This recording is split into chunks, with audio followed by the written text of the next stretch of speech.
Welcome, gentle soul, to another quiet visit with the past. In tonight's episode, we'll step into another world, familiar in its humanity, yet distant in time. Maybe you're listening as your thoughts begin to slow, or perhaps you're already resting, with heavy eyes. However you found your way here, I'm thankful. I'd love to know where you're listening from and what time of day it is for you. The idea of this quiet story floating across the world always makes me smile. If these bedtime journeys through history bring you calm, don't forget to subscribe. There are so many more peaceful nights ahead. In this video, I'm going to reveal the hidden daily routines of ancient Egyptians across every social class, from the poorest farmer to the wealthiest merchant.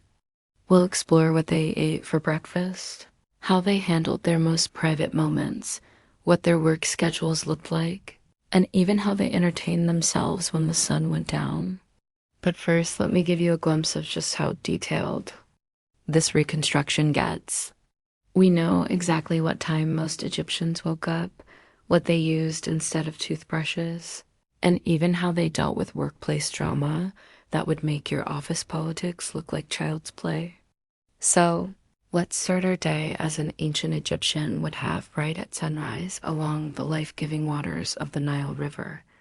Picture this.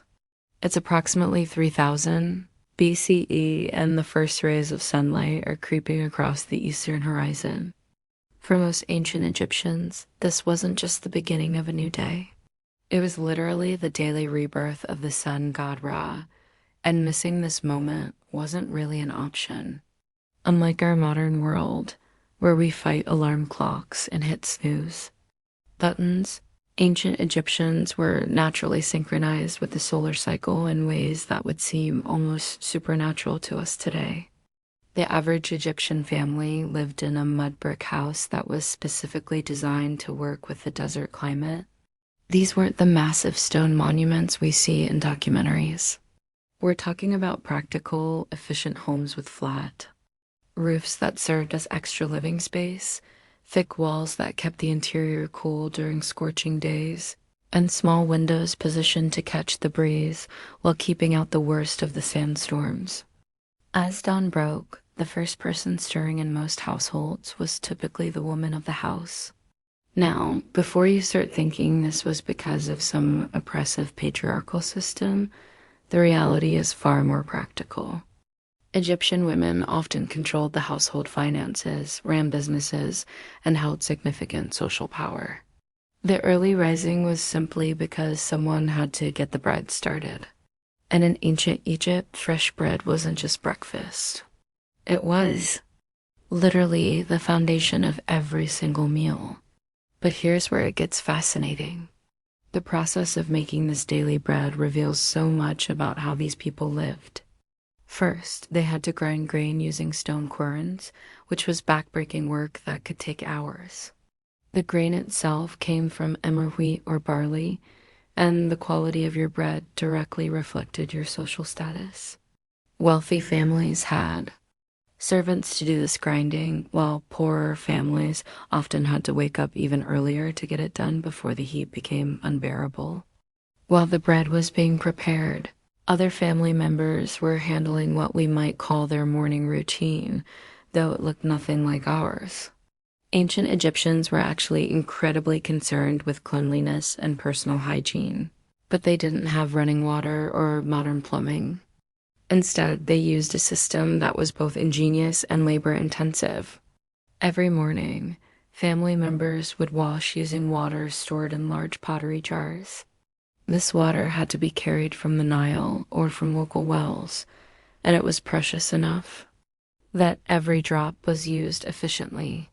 They cleaned their teeth using frayed twigs, often from the Salvadora persa tree, which actually has natural antibacterial properties.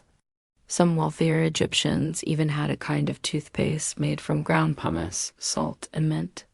But perhaps most surprisingly, both men and women wore makeup every single day. And this wasn't just about vanity. The famous black coal eyeliner that we associate with ancient Egypt served multiple practical purposes. It helped protect their eyes from the harsh desert sun. It had antibacterial properties that prevented eye infections, and it was believed to provide spiritual protection from evil forces. The application of this makeup was actually a complex ritual that tells us a lot about Egyptian values. They used mirrors made from polished bronze or silver, and the wealthy had elaborate cosmetic sets with multiple containers for different substances. The kohl was made from ground galena or malachite, mixed with animal fat or oil, and applied with small sticks or brushes. Both men and women outlined their eyes dramatically, often extending the lines beyond the natural eye shape and styles that varied by region and time period. Once the morning preparations were complete, it was time for the first meal of the day. And this is where we start to see the massive differences between social classes that defined every aspect of Egyptian life. For a wealthy Egyptian family, breakfast might include fresh bread, honey, figs, dates, cheese made from goat or cow, milk, and even meat left over from the previous day. They might drink beer, which was actually safer than water and was consumed by people of all ages, including children. This beer was thick, nutritious, and had a relatively low alcohol content, making it more like a liquid bread than the beer we know today. But for a typical farming family, breakfast was far simpler. Coarse bread, perhaps some onions or garlic, and weak beer or water flavored with herbs. Meat was a luxury reserved for special occasions, and fresh fruits were seasonal treats rather than daily staples. However, regardless of social class, every Egyptian family faced the same challenge as the day progressed: the relentless heat of the desert sun. This shaped everything about how they structured their daily activities, and it created work patterns that were completely different from anything we experience in our modern climate-controlled world. Most outdoor work had to be completed in the early morning hours, roughly from sunrise until about 10 a.m. As the temperature climbed, people would retreat to the coolest parts of their homes or find shade wherever possible. This wasn't laziness, it was survival. Working in the full heat of an Egyptian midday could literally be fatal, and everyone understood this fundamental truth. This brings us to one of the most important aspects of daily Egyptian life: their work. And contrary to popular belief, most ancient Egyptians weren't building pyramids. The pyramid building period was actually relatively short in Egypt's long history. And even during that time, the majority of the population was engaged in agriculture, crafts, trade, or various service industries that kept this complex civilization running. Let's start with the farmers, who made up about 80% of the population. Their daily routine was entirely dictated by the annual flood cycle of the Nile River, which was so central to Egyptian life that their calendar was built around it. The year was divided into 3 seasons: Akhet, the flooding season; Pere, the growing season; and Shamu, the harvest season. During Akhet, when the Nile flooded and covered the farmland with fertile silt, farmers couldn't work their fields. But this didn't mean they were idle.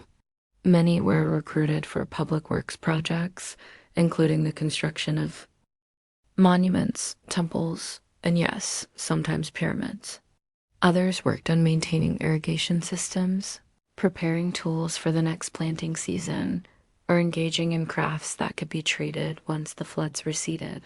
When Pere arrived and the waters receded, farmers faced an incredibly intense period of activity. They had to plow the mud-soft fields using wooden plows pulled by oxen, plant their crops, and then begin the constant battle against pests, weeds, and the ever-present threat of drought or unexpected flooding. But here's what makes Egyptian farming so different from what you might expect. These weren't individual family farms in the way we might imagine. Most farmland was owned by the pharaoh, temples, or wealthy nobles. The actual farmers were more like tenant workers or sharecroppers. owing a significant portion of their harvest to their landlords and to the state in the form of taxes. The daily life of a farmer during planting season started before dawn.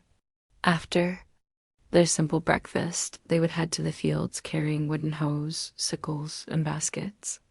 The work was backbreaking, breaking up clouds of earth, removing stones, planting seeds by hand, and constantly maintaining the complex network of irrigation channels that brought Nile water to their crops. Women often worked alongside men in the fields, especially during harvest time, but they also had specialized roles. Many were responsible for winnowing grain, separating the wheat from the chaff, using large baskets and the desert wind. Others managed the storage of harvested crops, which required extensive knowledge of how to protect grain from insects, rodents, and moisture.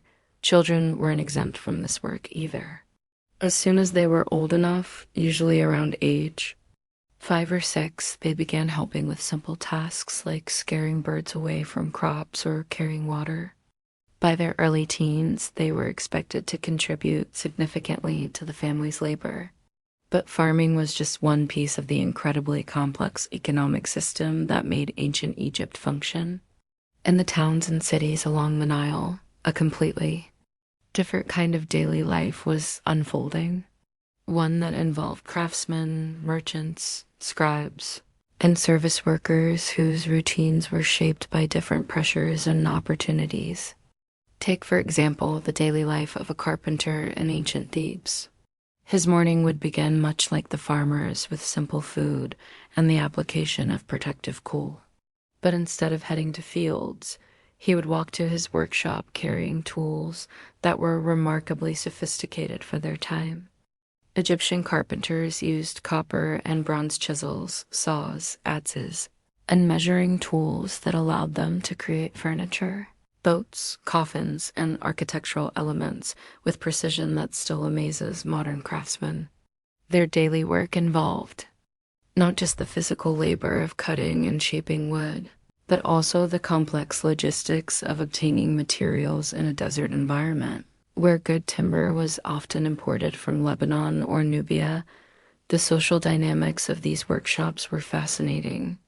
Master craftsmen supervised apprentices in a system that was part education, part labor exploitation. Young boys would be bound to masters for years, learning not just the technical skills of the craft, but also the business relationships, quality, standards, and artistic traditions that would allow them to eventually establish their own workshops. But here's what's really interesting about Egyptian craftsmanship. It wasn't just about creating functional objects. Every piece was expected to meet both practical and spiritual requirements. A carpenter making a chair wasn't just concerned with whether someone could sit on it comfortably. He also had to ensure that the proportions, decorations, and even the wood selection aligned with Egyptian beliefs about harmony, protection, and the connection between the physical and spiritual worlds. This spiritual dimension affected every aspect of daily work life in ways that might seem strange to modern people. Before beginning any significant project, craftsmen would often make offerings to Ptah, the god of craftsmanship, or to other deities associated with their particular trade. The workshop itself might contain small shrines where workers could pray for protection from accidents or for inspiration in their work.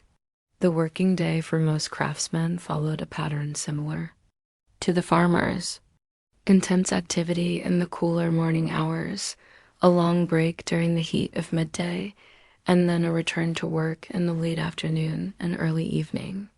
But unlike farmers whose work was seasonal, craftsmen had to maintain steady production throughout the year to meet the constant demand for their goods. This brings us to one of the most important but often overlooked aspects of ancient Egyptian daily life: the incredible complexity of their economy and the role of trade in shaping individual routines. Egypt wasn't an isolated civilization living in splendid isolation along the Nile. It was actually the hub of an incredibly sophisticated trade network that stretched from sub-Saharan Africa to the Mediterranean, and from the Red Sea to the western oases of the Sahara. This meant that the daily lives of countless Egyptians were shaped by the constant flow of goods, people, and ideas through their communities. Consider the life of a merchant in ancient Memphis, one of Egypt's great commercial centers. His day would begin not just with the usual morning routine, but with a careful review of inventory, price calculations, and planning for the complex negotiations that lay ahead. Unlike modern commerce, where prices are fixed and transactions are standardized, ancient Egyptian trade was a highly personal relationship-based system where every deal required extensive bargaining and social maneuvering. This merchant might be dealing with Nubian gold traders bringing precious metals from the south, Lebanese cedar merchants offering the high-quality timber that Egypt desperately needed, or local farmers bringing surplus grain to exchange for manufactured goods. Each transaction required not just business acumen, but also cultural sensitivity, language skills, and a deep understanding of the religious and social customs that govern different communities. But here's what makes Egyptian commerce so fascinating. They didn't use money in the way we understand it. Instead, they operated on a complex barter system supplemented by standardized units of value based on weights of copper, silver, or grain. A merchant's daily life involved constant mathematical calculations, converting the value of different goods into these standard units, and negotiating exchanges that satisfied all parties involved. The record-keeping alone was a massive undertaking.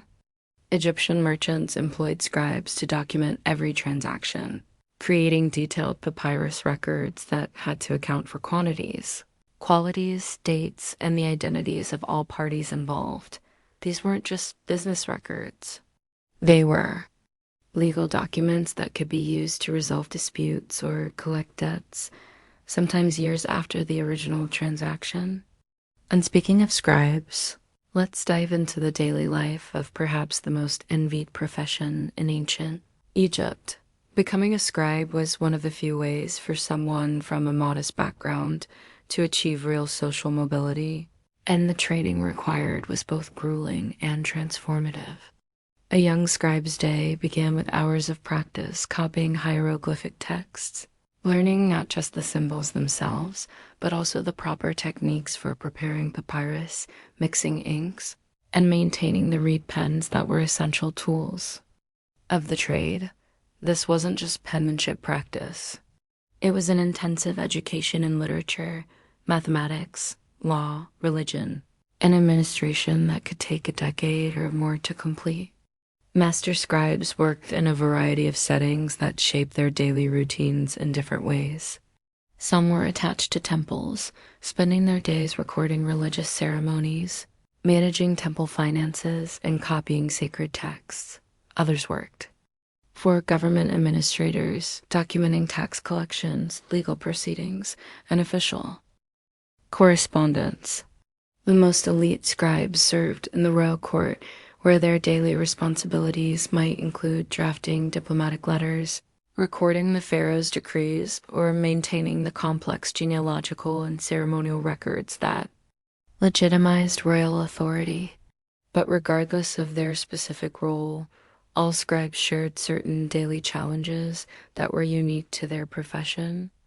They had to maintain their materials in perfect condition, despite the harsh desert environment, protect their papyrus from insects and moisture, and ensure that their writing met the exacting standards expected in a culture where written records were considered to have magical as well as practical power. The social dynamics of a scribe's daily life were particularly complex because they operated at the intersection of different social classes. A scribe might spend his morning taking dictation from a wealthy noble, his afternoon mediating a dispute between merchants, and his evening teaching basic writing skills to the children of craftsmen who could afford private tutoring. This brings us to one of the most remarkable aspects of ancient Egyptian society, the role of women in daily economic life. Unlike many ancient civilizations, Egypt offered women substantial opportunities for economic independence and social influence. Though these opportunities varied significantly based on social class and family circumstances, wealthy Egyptian women could own property, run businesses, and engage in legal transactions with a freedom that wouldn't be seen in many other societies. For thousands of years, a typical day for a prosperous merchant woman might involve supervising textile production in her workshops, negotiating contracts with suppliers, managing a staff of servants and workers, and maintaining the social relationships that were essential for business success. These women didn't just inherit their positions. Many built their wealth through their own entrepreneurial efforts. Some specialized in luxury goods like perfumes, jewelry, or fine textiles. Others operated taverns, managed agricultural estates, or ran the complex household operations that supported wealthy families. Their daily routines required the same skills as their male counterparts: mathematical ability, negotiation skills, cultural awareness, and the physical stamina to manage multiple responsibilities throughout long, demanding days. But even women from more modest backgrounds had opportunities that might surprise modern observers. Many worked as professional mourners, entertainers, or religious functionaries. Others operated small businesses from their homes, producing bread, beer, textiles, or other goods that they sold in local markets. The daily life of a working woman in ancient Egypt was shaped by the same environmental challenges that affected everyone else, but with the additional complexity of managing family responsibilities alongside economic activities. A woman running a small bakery, for example, would have to coordinate her bread production with childcare, ensure that her ovens were properly maintained despite the scarcity of fuel, manage relationships with grain suppliers and customers, and maintain the quality standards that could make or break her reputation in the local community. Now, all of these economic activities were supported by an infrastructure that required its own army of workers whose daily lives were essential but often overlooked. The people who maintained Egypt's irrigation systems transported goods along the Nile, operated the docks and warehouses, and provided the countless services that kept this complex society functioning. Take the daily life of a Nile boatman whose work was absolutely crucial for Egyptian civilization. His day would begin before dawn, checking his vessel for damage from the previous day's journey, loading cargo or passengers, and preparing for the complex navigation required to travel safely along a river that was simultaneously Egypt's lifeline and one of its greatest dangers. Navigation on the Nile required intimate knowledge of seasonal changes in water levels, shifting sandbars, dangerous currents, and the locations of the hippos and crocodiles that pose constant threats to river traffic. A boatman's daily routine involved not just the physical work of sailing, rowing, or pulling his craft, but also the mental challenge of reading the river conditions and making split-second decisions that could mean the difference between a successful journey and a catastrophic accident. The cargo these boatmen transported reveals the incredible diversity of goods that flowed through Egyptian society on a daily basis. A single boat might carry grain from Upper Egypt, gold from Nubia, cedar wood from Lebanon, incense from the Red Sea coast, and manufacture goods from workshops in Memphis or Thebes. The boatman had to understand the specific handling requirements for each type of cargo, manage the complex logistics of multiple stops along his route, and maintain detailed records of what was loaded and unloaded at each destination.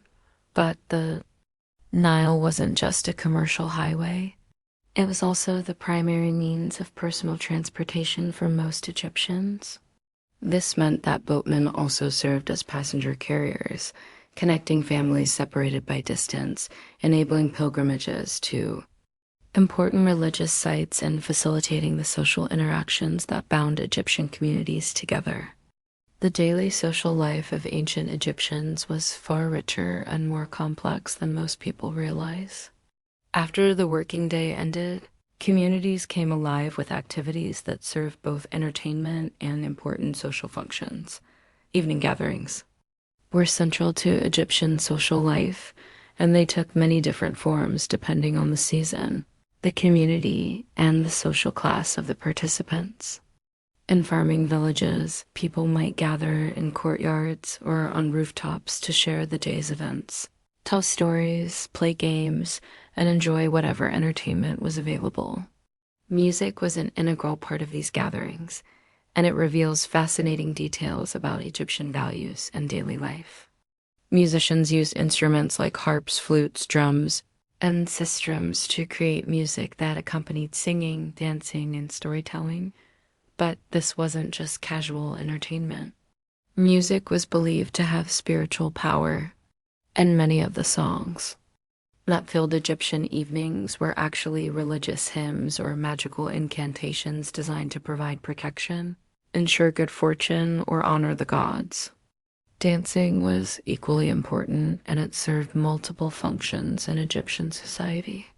Some dances were purely recreational, allowing people to celebrate, court potential partners, or simply enjoy physical expression after long days of labor. Others were religious rituals that were believed to communicate with deities, ensure successful harvests, or protect communities from harm. Games were another crucial element of Egyptian social life, and the variety of games they played reveals a society that valued both intellectual challenge and pure fun. Senet, perhaps the most famous Egyptian board game, was played by people of all social classes and was believed to have religious significance related to the journey through the afterlife. But Egyptians also played simpler games that children could enjoy, as well as more complex strategy games that challenged adult players. These evening social activities weren't just entertainment.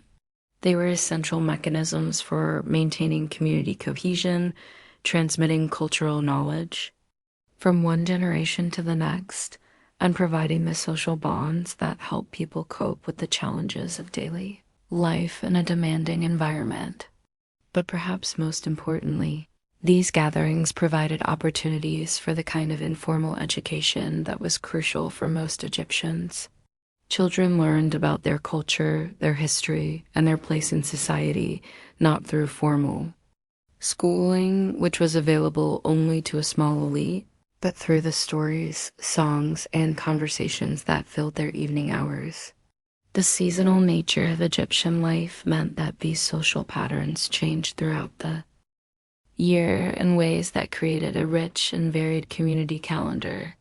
During the flood season, when outdoor work was limited, communities had more time for elaborate celebrations, extended storytelling sessions, and the kind of intensive social interaction that strengthened relationships and resolved conflicts.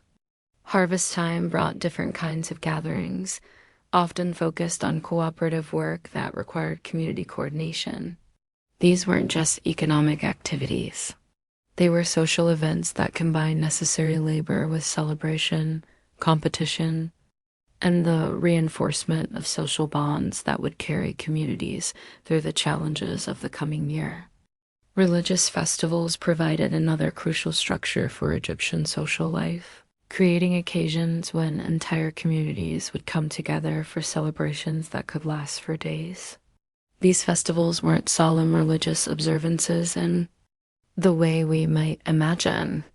They were joyous community celebrations that combined religious devotion with feasting, music, dancing, and the kind of social interaction that was essential for maintaining the complex relationships that held Egyptian society together. The daily preparation for these festivals reveals another important aspect of Egyptian life: the incredible amount of planning and coordination required to make their society function.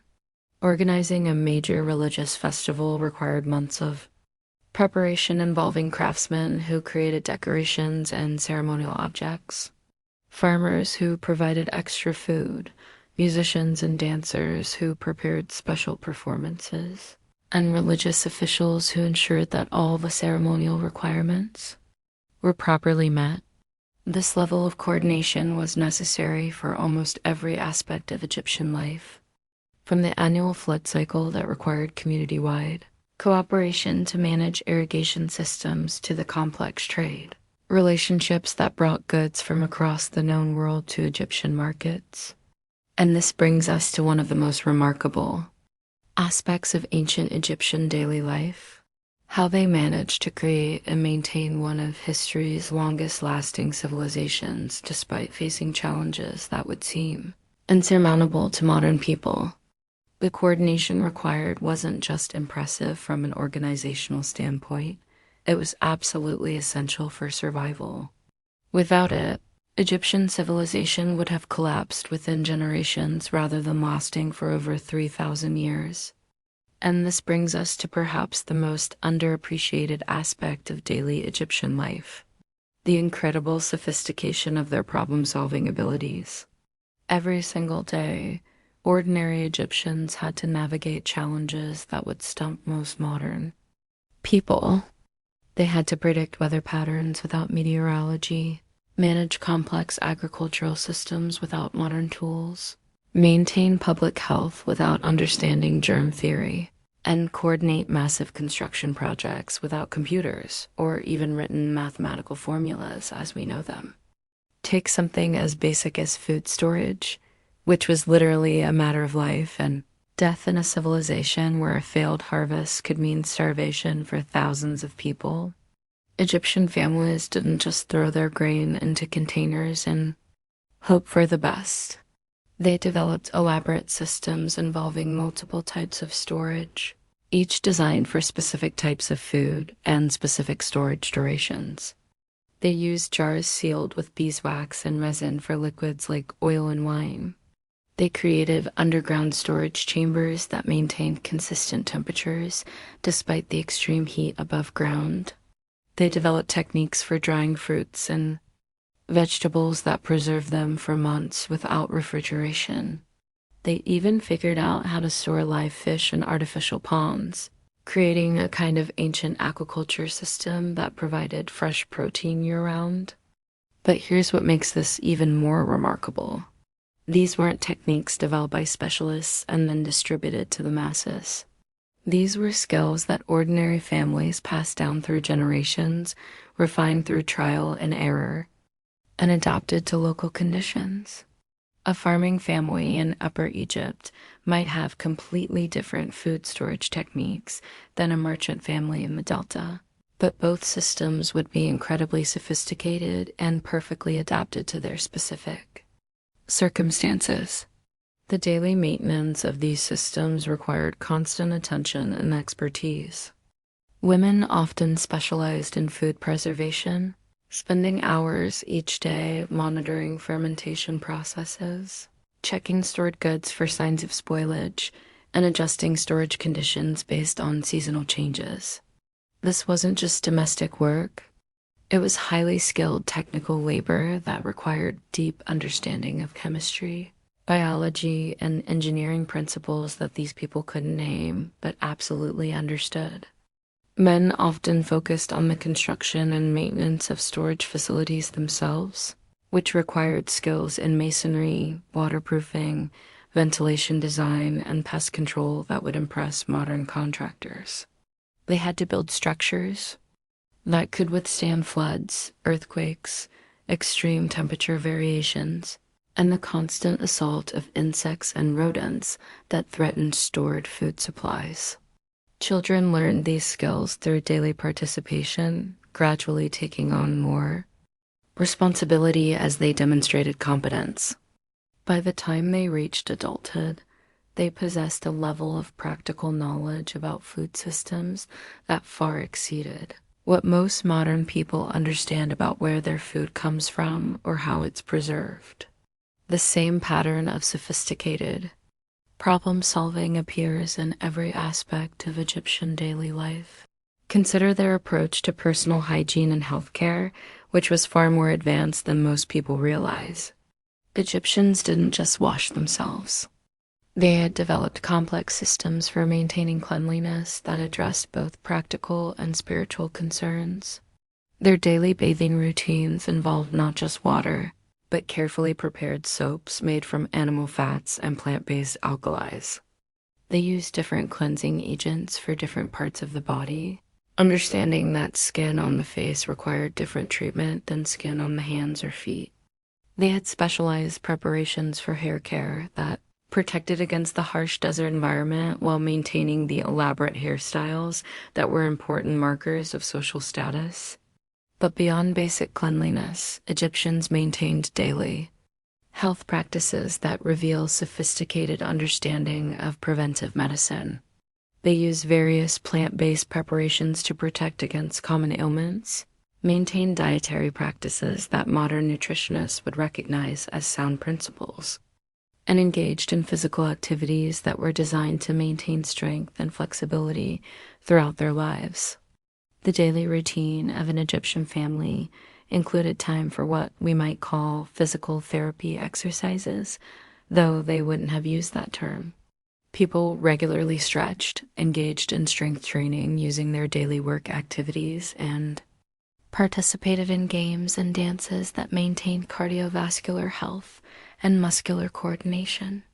Women often specialized in herbal medicine, maintaining gardens of medicinal plants, and preparing remedies that address everything from minor cuts and bruises to serious illnesses. Their daily routines included checking and tending these medicinal gardens, preparing and storing various herbal preparations, and maintaining the knowledge systems that allowed them to diagnose and treat health problems within their families and communities. The sophistication of their medical knowledge was remarkable. They understood the importance of wound cleaning and had developed antiseptic preparations that actually worked. They knew how to set broken bones, treat various skin conditions, and manage pain using plant-based medicines that contained active compounds similar to modern pharmaceuticals. But perhaps most impressively, they understood the connection between mental and physical health in ways that modern medicine is only beginning to rediscover. Their daily routines included activities designed to maintain emotional balance, social connection, and spiritual well-being. Recognizing that these factors were essential for overall health, this holistic approach to daily life extended to their work practices as well. Egyptian craftsmen didn't just focus on producing goods. They maintained work environments that supported both productivity and worker well-being. Workshops were designed to maximize natural lighting while minimizing heat exposure. Work schedules balanced intensive activity with adequate rest periods. Social structures within workshops provided support systems that helped workers cope with both professional challenges and personal problems. The daily life of a workshop supervisor reveals just how complex these considerations could become.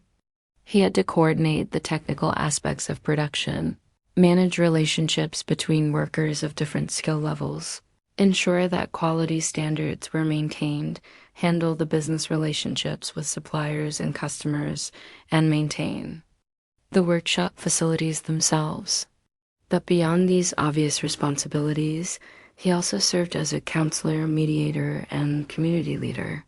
Workers brought him personal problems that affected their ability to work effectively. He had to balance competing demands from different customers while maintaining fair treatment for his workers.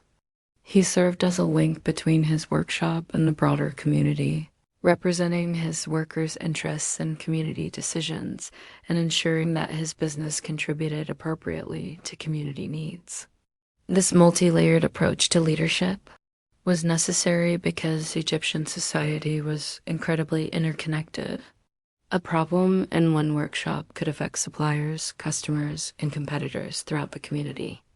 A skilled supervisor understood these connections and managed his daily activities with awareness of their broader implications.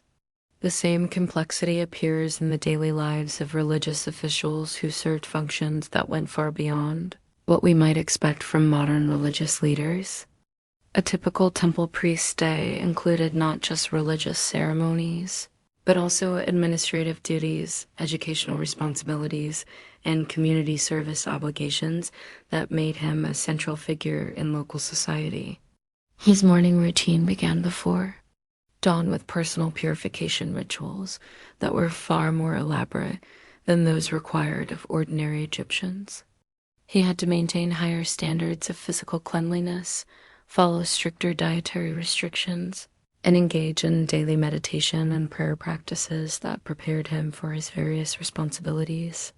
But once these personal preparations were complete, his day became a complex juggling act between different roles.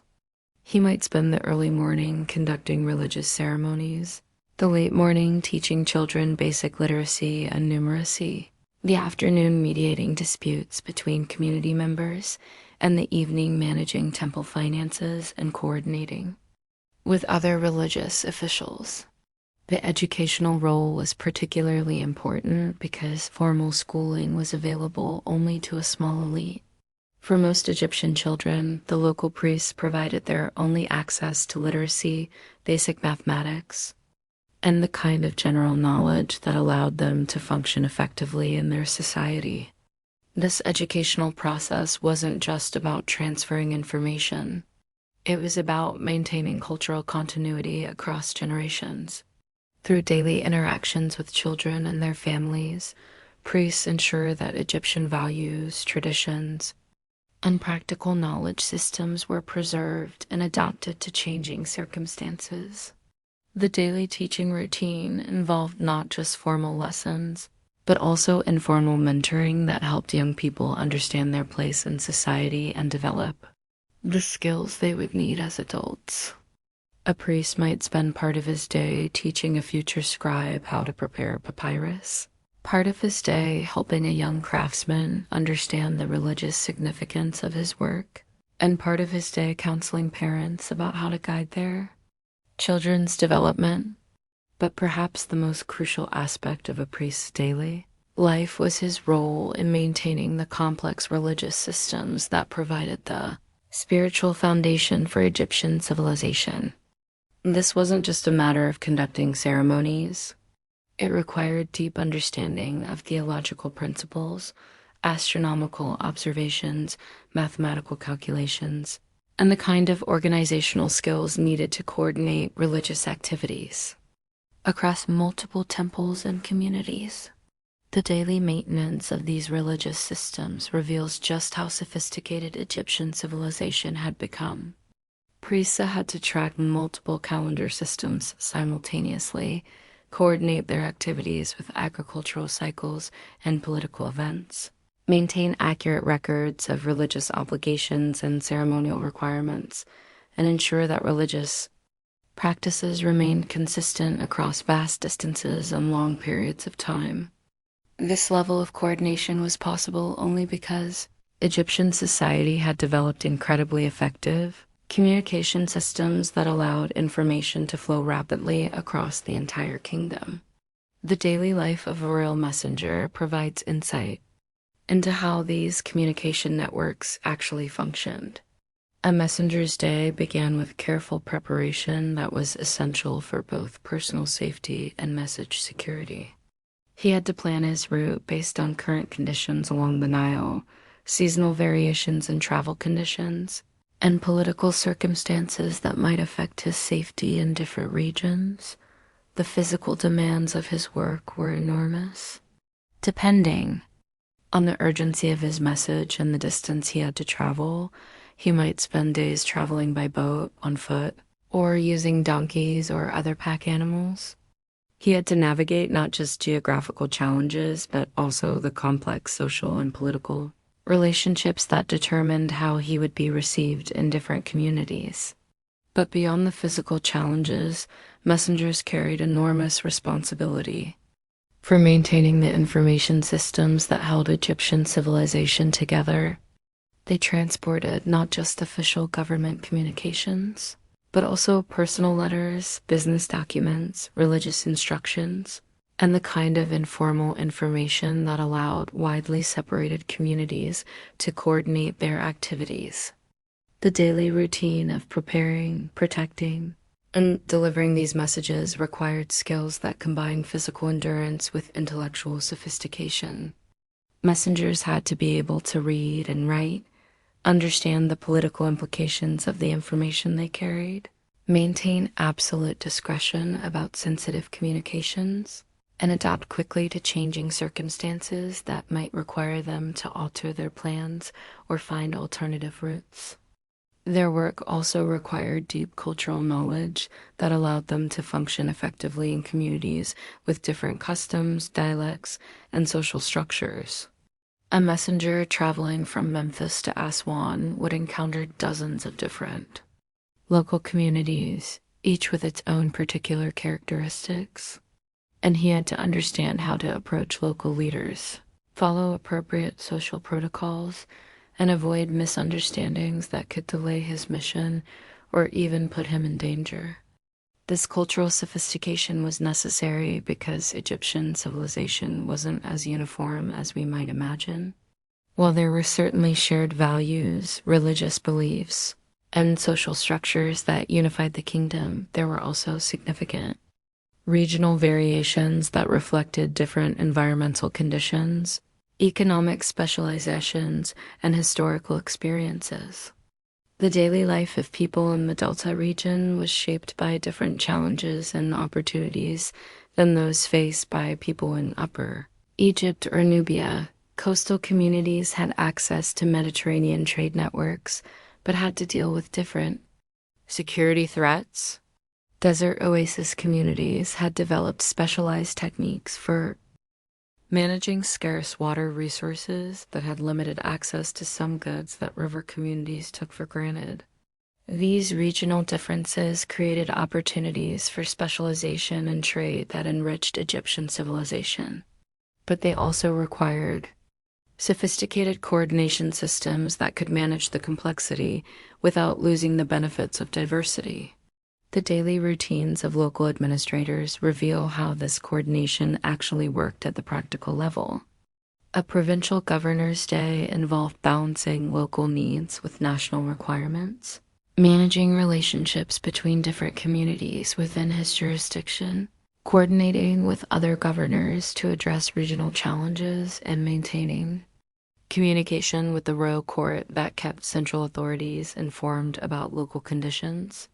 His responsibilities included everything from tax collection and legal dispute resolution to infrastructure maintenance and military recruitment. But perhaps most importantly, he served as a cultural bridge between local communities and the broader Egyptian civilization, ensuring that regional variations remained within acceptable bounds while allowing communities to adapt Egyptian institutions to their particular circumstances.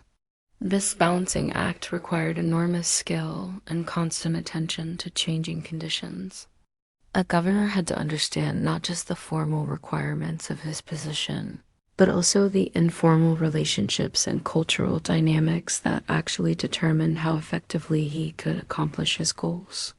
His daily routine included formal meetings with local officials, informal conversations with community leaders, personal interactions with ordinary citizens who brought him their concerns and complaints, and private time for planning and reflection that allowed him to stay ahead of developing problems. But beyond these obvious duties, he also had to maintain his own household, manage his personal relationships with family and friends, and participate in the social and religious activities that were essential for maintaining his standing in the community. The daily life of a high-ranking official wasn't just about exercising power. It was about maintaining the complex web of relationships that made effective governance possible. This same pattern appears throughout Egyptian society. Whether we're looking at farmers, craftsmen, merchants, priests, or government officials, their daily lives involved far more complexity and sophistication than we might expect from people living thousands of years ago. They had developed social institutions, economic systems, and cultural practices that allowed them to create and maintain one of history's most successful civilizations. They solved problems that would challenge modern societies, adapted to environmental conditions that would defeat less organized communities, and maintained cultural continuity across centuries of change and challenge.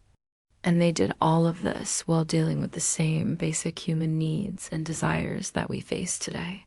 The need for food, shelter, and security. The desire for meaningful work and social connection. The challenge of raising children and caring for aging parents, and the universal human quest for purpose and meaning in daily life. The daily routines we've explored reveal people who were remarkably similar to us in their fundamental humanity, but who had developed very different solutions to the challenges of creating successful, sustainable communities. Their approaches offer insights that remain relevant today, reminding us that there are many different ways to organize human society and many different definitions of what constitutes a good life. As we continue our exploration of ancient Egyptian daily life, we'll discover even more surprising details about how these remarkable people managed to create a civilization that lasted for over 3 millennia, adapting and evolving while maintaining its essential character through periods of prosperity and crisis, expansion and contraction, innovation and conservation. The evening hours in ancient Egypt revealed perhaps the most intimate and fascinating aspects of daily life, when the crushing heat finally subsided and communities came alive with activities that would surprise anyone who thinks these people lived simple, primitive lives. As the sun began its descent toward the western horizon, Egyptian families didn't just collapse from exhaustion after their demanding days. Instead, they participated in a rich social world that was both deeply practical and surprisingly sophisticated. Picture a typical evening in a middle-class neighborhood along the Nile around 2500 BCE as the temperature finally dropped to bearable levels. Courtyards and rooftops throughout the community began filling with people engaging in activities that served multiple purposes simultaneously. This wasn't just leisure time. It was when the real business of maintaining social relationships, educating children, and preserving cultural knowledge actually took place. Food preparation for the evening meal was a community affair that reveals incredible details about Egyptian social structures and values.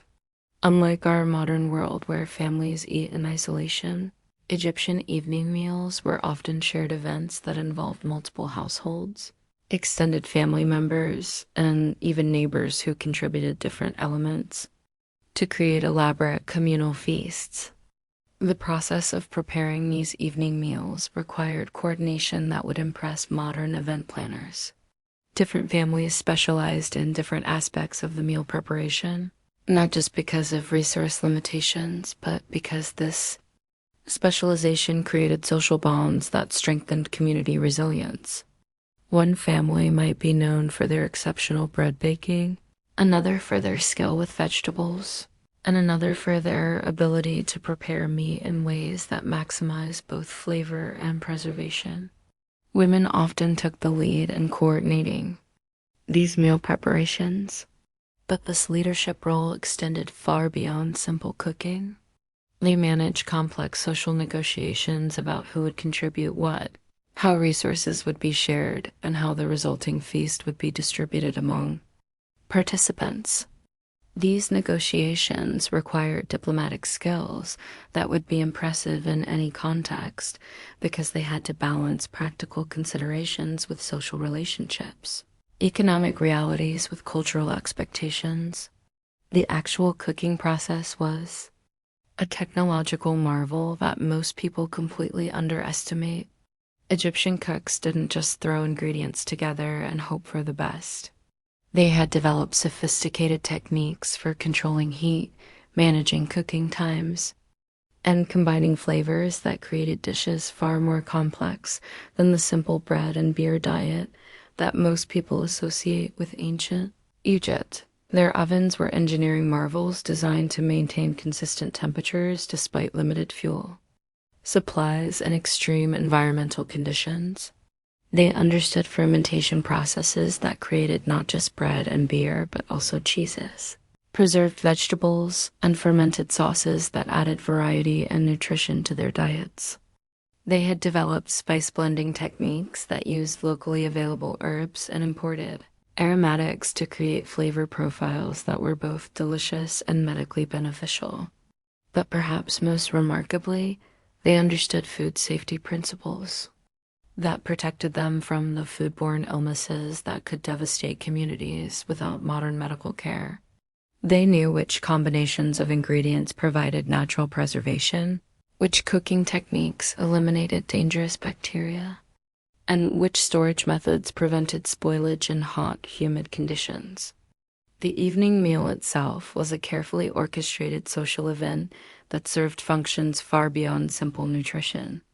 The way people were seated reflected social hierarchies that also provided opportunities for mentoring relationships between older and younger community members.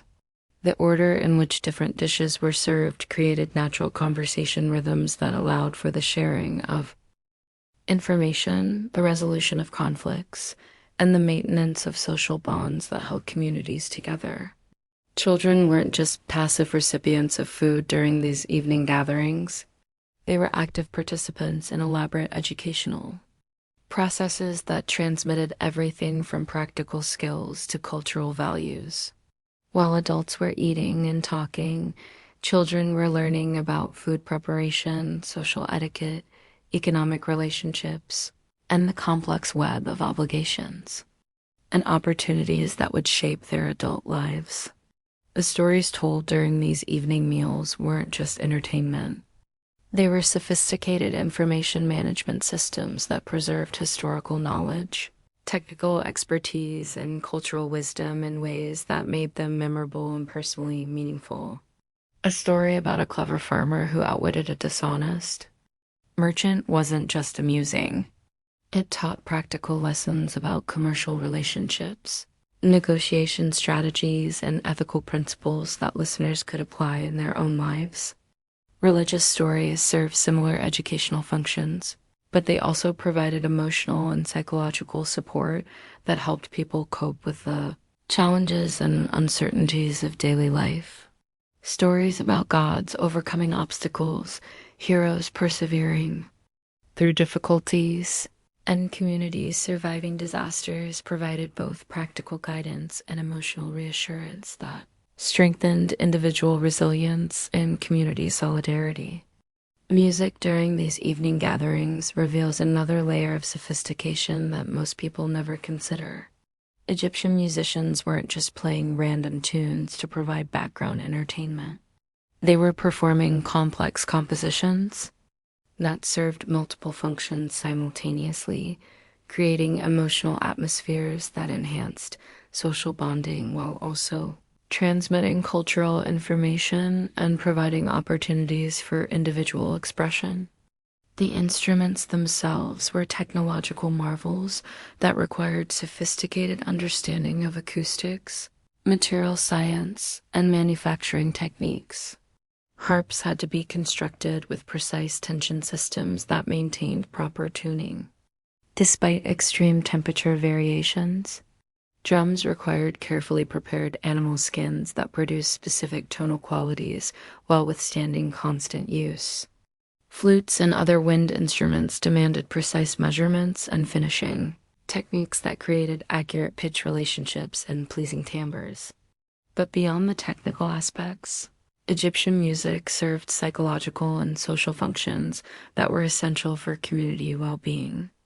Different types of music were used to create specific emotional states that served therapeutic purposes, helping people process grief, celebrate achievements, manage anxiety, and maintain the emotional balance necessary for effective functioning in challenging environments. The dancing that accompanied this music wasn't just physical entertainment. It was a complex communication system that allowed for the expression of ideas and emotions that were difficult to convey through words alone. Different dance forms served different social functions, from courtship rituals that helped young people form appropriate partnerships to religious ceremonies that maintained spiritual connections to competitive displays that established social hierarchies without resorting to violence. Children learned these dance forms through daily participation, gradually mastering not just the physical movements, but also the cultural meanings and social context that made dancing an effective tool for community building and personal expression. By adulthood, most Egyptians possessed a vocabulary of physical movement that allowed them to participate in complex social interactions that strengthened community bonds while providing outlets for individual creativity. Games played during these evening hours reveal another dimension of Egyptian sophistication that challenges our assumptions about ancient life. These weren't just simple diversions to pass time. They were educational tools that taught everything from mathematical concepts to strategic thinking. From social skills to ethical principles, board games like Sinet weren't just entertainment. They were sophisticated simulations that helped players understand complex concepts about probability, planning, and decision-making under uncertainty.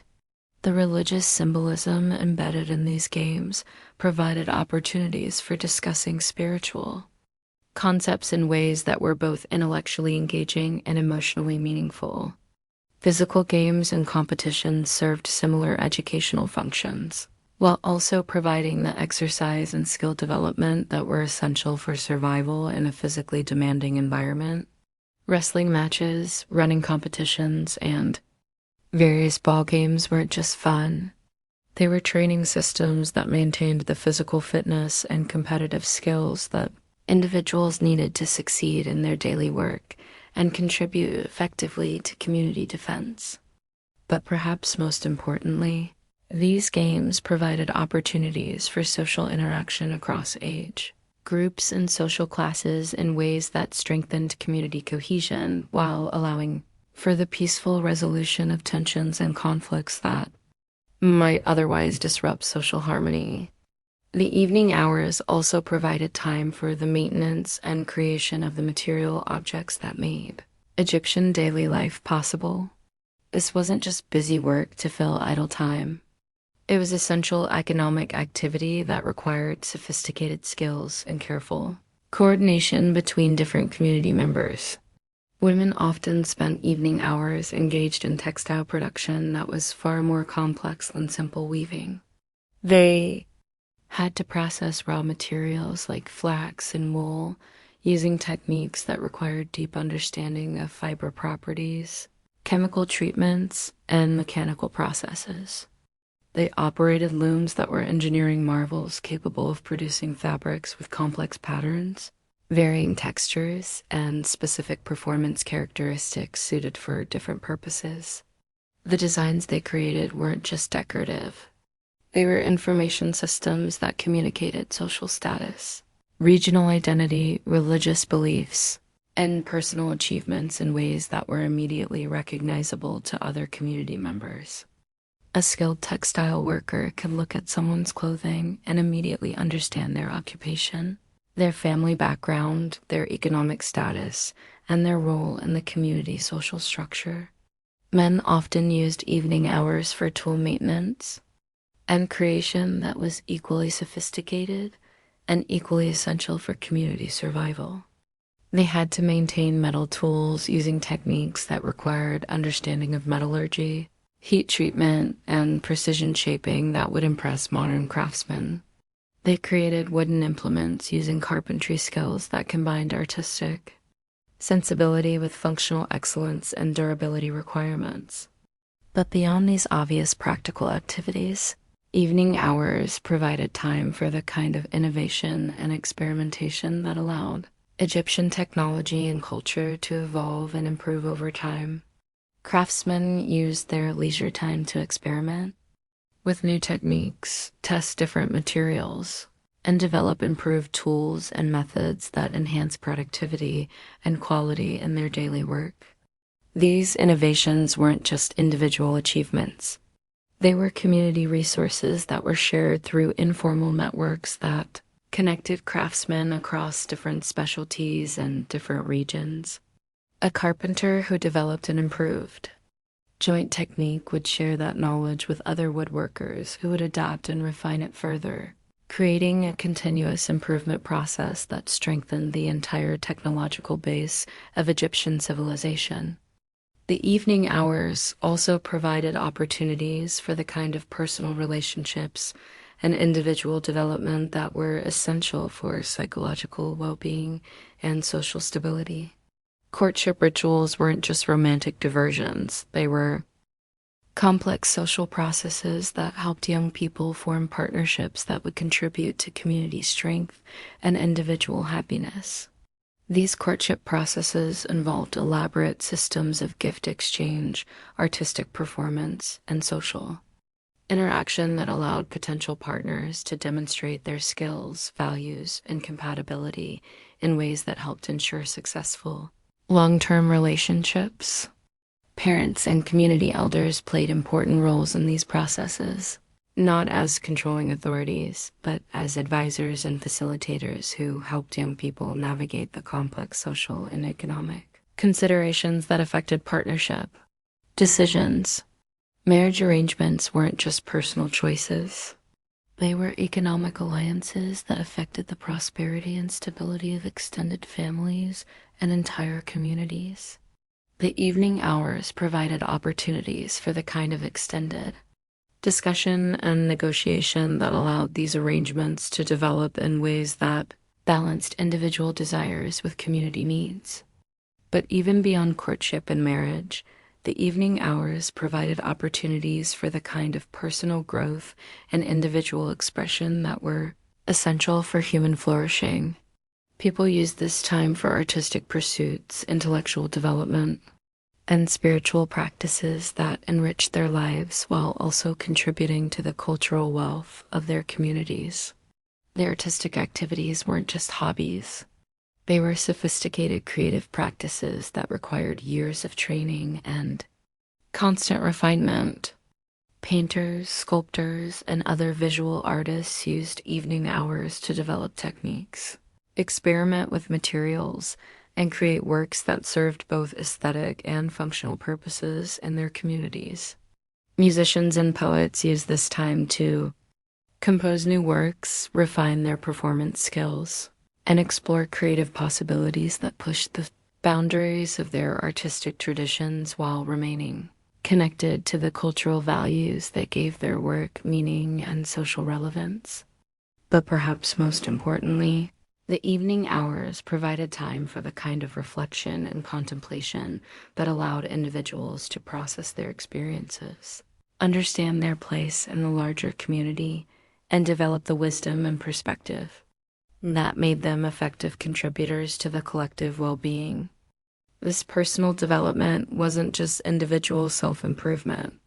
It was community investment that strengthened the human resources available for addressing collective challenges and pursuing shared goals. Communities recognized that individual growth contributed to collective prosperity, and they structured their social systems to support and encourage personal development in ways that benefited everyone. The seasonal variations in evening activities reveal another layer of sophistication in Egyptian social organization. Different times of year brought different opportunities and challenges that required adaptive responses from individuals and communities. During the flood season, when outdoor work was limited, evening hours might be extended into elaborate festivals and celebrations that could last for days. These weren't just parties. They were community-building exercises that strengthened social bonds, resolved accumulated tensions, and provided opportunities for the kind of intensive cultural transmission that preserved traditional knowledge, while allowing for innovation and adaptation. During planting and harvest seasons, When daytime work was intensive and urgent, evening activities might be more focused on rest and recovery, but they still included the essential social and cultural functions that maintained community cohesion and individual well-being. The ability to adapt these social patterns to changing circumstances while maintaining their essential functions demonstrates a level of cultural sophistication that allowed Egyptian civilization to persist through centuries of environmental, political, and economic changes that destroyed less adaptable societies. But perhaps the most remarkable aspect of Egyptian evening life was how it balanced individual needs with collective requirements in ways that created sustainable communities that could thrive over long periods of time. Social structures that emerged during these evening hours weren't imposed from above by authorities. They developed organically through the daily interactions of people who understood that their individual well-being depended on the health and prosperity of their communities. This understanding created social systems that were both flexible enough to adapt to changing circumstances and stable enough to provide the predictability and security that allowed individuals to plan for the future and invest in long-term relationships and projects. The evening hours also provided opportunities for the kind of inter-community interaction that connected local Egyptian communities to the broader civilization and to external trade networks that brought goods, ideas, and people from across the known world. Traveling merchants, visiting craftsmen, religious pilgrims, and government officials often participated in these evening social activities, bringing news, ideas, and perspectives from other regions that enriched local communities, while also connecting them to larger networks of information and opportunity. These interactions weren't just casual social exchanges. They were essential components of the communication systems that allowed Egyptian civilization to maintain coherence across vast distances and diverse environmental conditions. The information that flowed through these informal networks complemented the formal communication systems maintained by government and religious authorities, creating redundant information pathways that ensured that important knowledge reached all parts of Egyptian society. The cultural exchange that occurred during these evening interactions also contributed to the continuous evolution and refinement of Egyptian civilization, allowing local innovations to spread throughout the kingdom while also bringing external ideas and techniques that enhanced Egyptian capabilities and opportunities. But perhaps most importantly, these evening social activities provided the foundation for the kind of community resilience that allowed Egyptian civilization to survive and prosper through periods of political instability, environmental challenges, and economic disruption that would have destroyed less socially cohesive societies. The social bonds formed during these daily evening gatherings created networks of mutual support and cooperation that could be activated during emergencies, providing the collective response capabilities that were essential for community survival. In a challenging environment, the knowledge systems maintained through these evening educational activities preserved the technical expertise and cultural wisdom that allowed communities to adapt to changing circumstances while maintaining their essential character and values. The conflict resolution mechanisms that operated during these social gatherings prevented minor disputes and tensions from escalating into serious conflicts that could disrupt community functioning and threaten collective security. As we delve deeper into the complexity of ancient Egyptian evening life, we begin to understand that these weren't just people trying to survive in a harsh environment. They were sophisticated social beings who had created cultural systems that supported both individual fulfillment and collective prosperity in ways that modern societies are still trying to achieve. Their evening routines reveal people who understood that human well-being required more than just adequate food and shelter. It required meaningful social relationships, opportunities for personal growth, creative expression, and participation, and something larger than individual survival. The sophistication of their social organization, the depth of their cultural knowledge, and the effectiveness of their community building practices challenge our assumptions about what ancient peoples were capable of achieving and suggest that we might have something to learn from their approaches to organizing human communities. But the evening hours were just one part of a daily cycle that included sleep patterns and morning preparations that were equally sophisticated and equally essential for the functioning of Egyptian civilization. The way Egyptians managed the transition between waking and sleeping hours reveals another dimension of their understanding of human needs and their ability to create social systems that supported optimal human functioning. The preparation for sleep wasn't just a matter of lying down when exhaustion overcame them. It was a carefully managed process that recognized the importance of rest for physical health, mental well-being, and spiritual balance. Egyptian sleeping arrangements reflected both practical considerations about climate and security, and sophisticated understanding of how physical environment affected sleep quality and overall health. Their beds weren't just places to collapse at the end of exhausting days. They were carefully designed systems that provided comfort, support, and protection in ways that maximize rest quality while also reflecting social status and cultural values. The materials, construction techniques, and decorative elements of Egyptian beds reveal technological sophistication and artistic sensibility that challenges our assumptions about ancient manufacturing capabilities. But even more remarkably, Egyptian sleep practices included recognition of the psychological and spiritual dimensions of rest that modern sleep science is only beginning to understand. Their bedtime routines included practices designed to process the day's experiences, prepare the mind for restorative sleep, and maintain the spiritual connections that they believed were essential for individual and community well-being. Dreams that occurred during sleep weren't just random mental activity. They were considered important sources of information, guidance, and spiritual communication that required careful attention and interpretation. Egyptians developed sophisticated systems for understanding and responding to dream experiences that integrated psychological insight with spiritual belief in ways that provided practical guidance for daily life decisions. As morning approached and the cycle began again, Egyptians didn't just wake up randomly and stumble into another day. They engaged in carefully structured transition processes that prepared them physically, mentally, and spiritually for the challenges and opportunities that lay ahead. These morning routines weren't just personal habits. They were cultural practices that connected individuals to their communities, their traditions, and their understanding of their place in the larger cosmic order that gave meaning and purpose to their daily activities.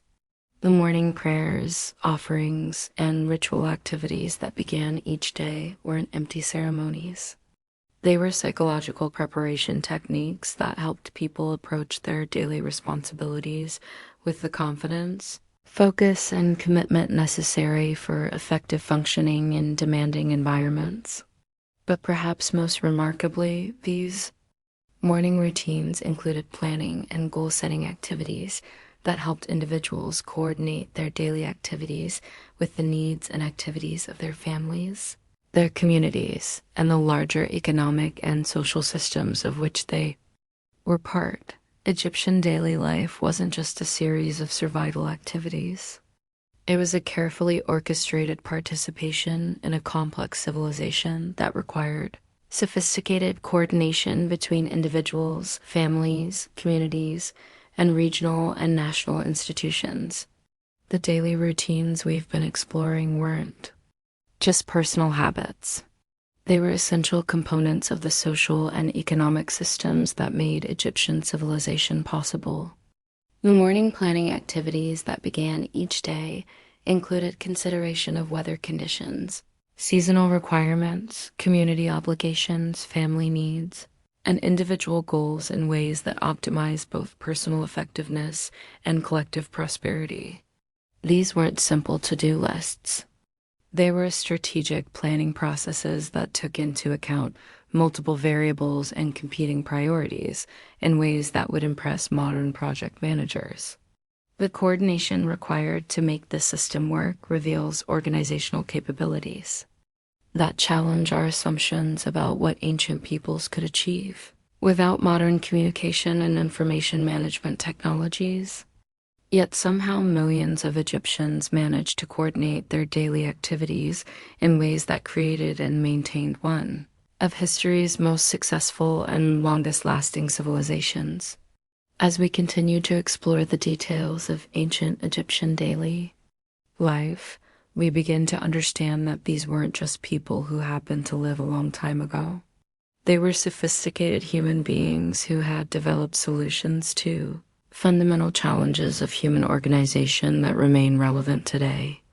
Their approaches to community building, resource management, education, conflict resolution, and individual development offer insights that could inform modern efforts to create sustainable, equitable, and fulfilling human societies.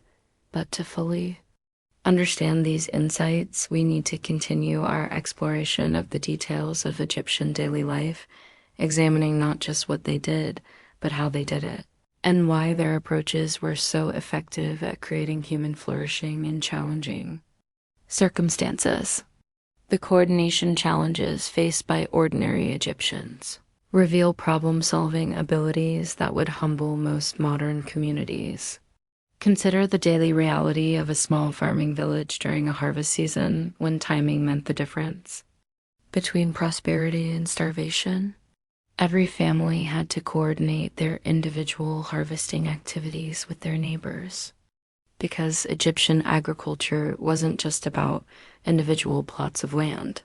It was about managing complex irrigation systems that served multiple families, coordinating labor exchanges that allowed smaller families to handle large harvests, and timing everything to take advantage of optimal weather conditions that might last only a few days.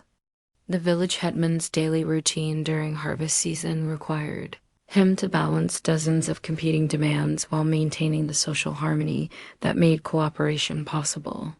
His morning began before anyone else's, walking through the village and the surrounding fields to assess conditions, identify potential problems, and plan the day's activities based on factors that ranged from soil moisture levels to family disputes that might affect work productivity.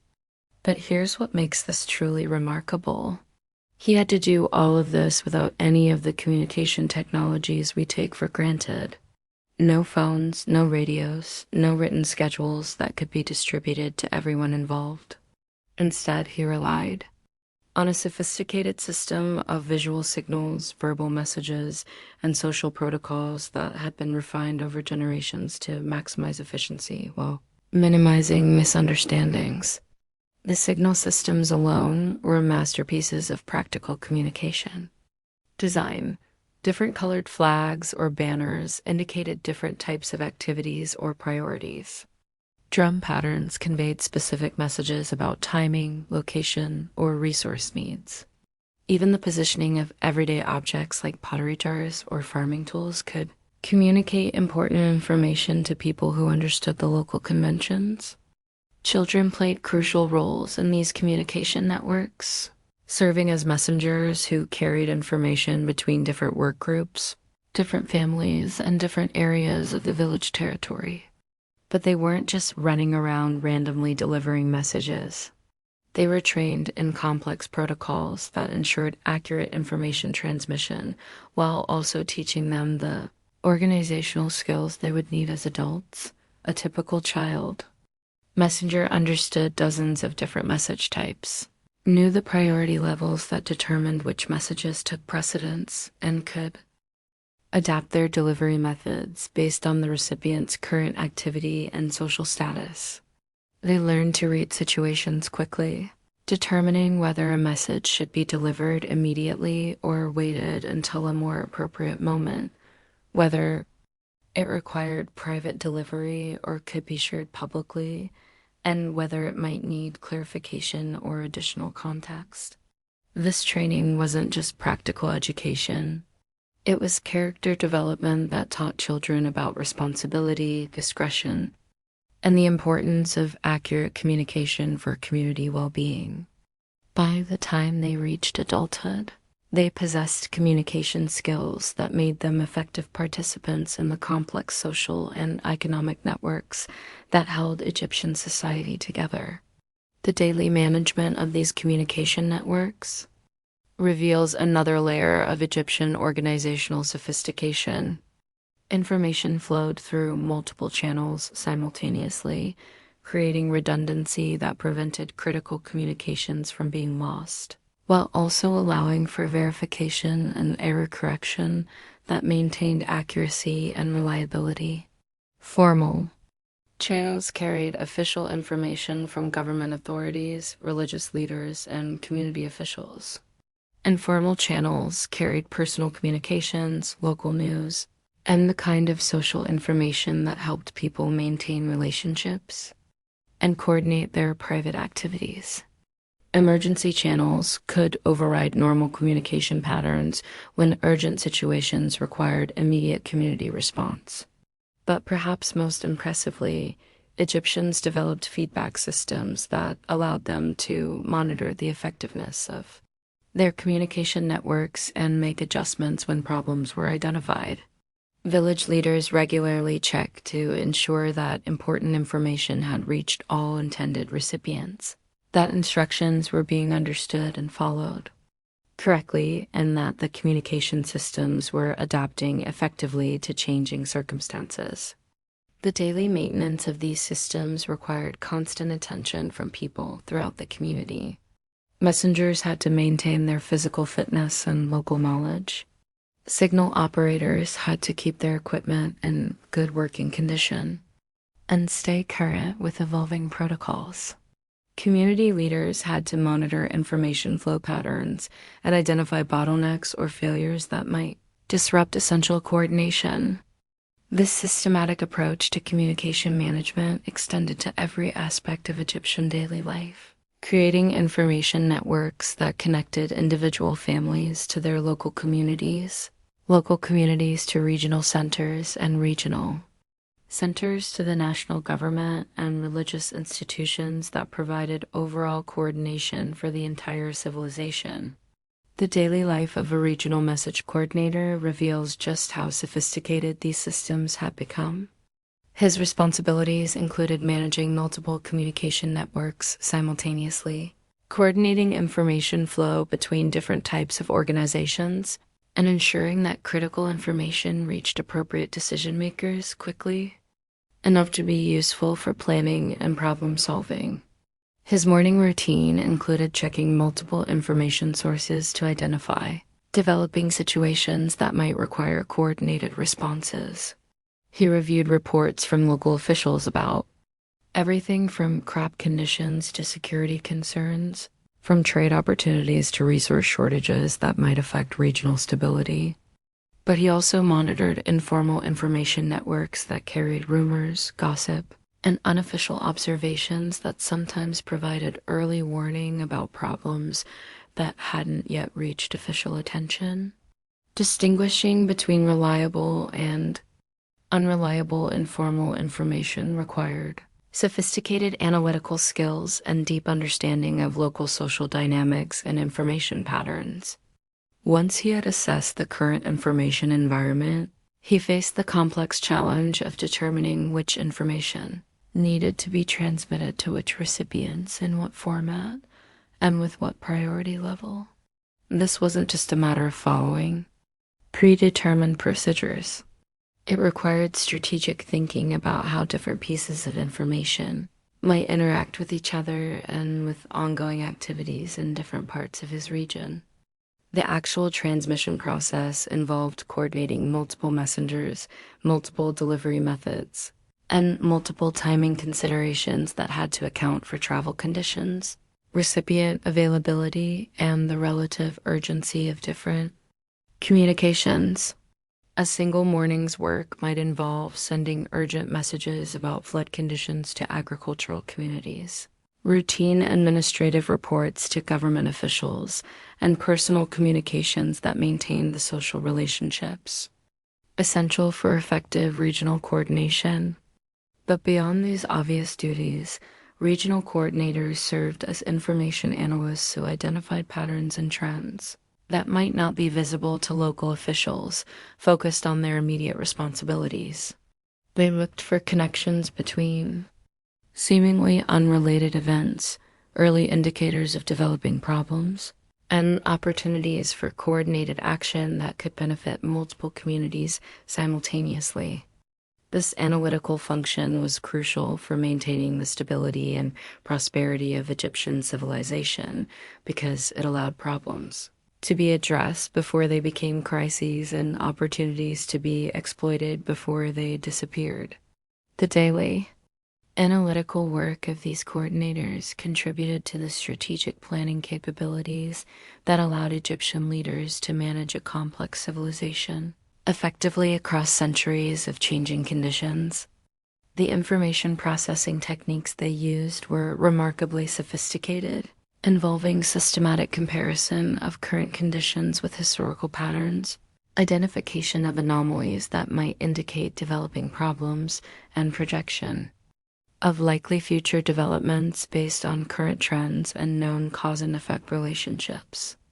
They maintained detailed records that allowed them to track changes over time, identify seasonal patterns that affected planning and resource allocation, and document successful and unsuccessful responses to various types of challenges.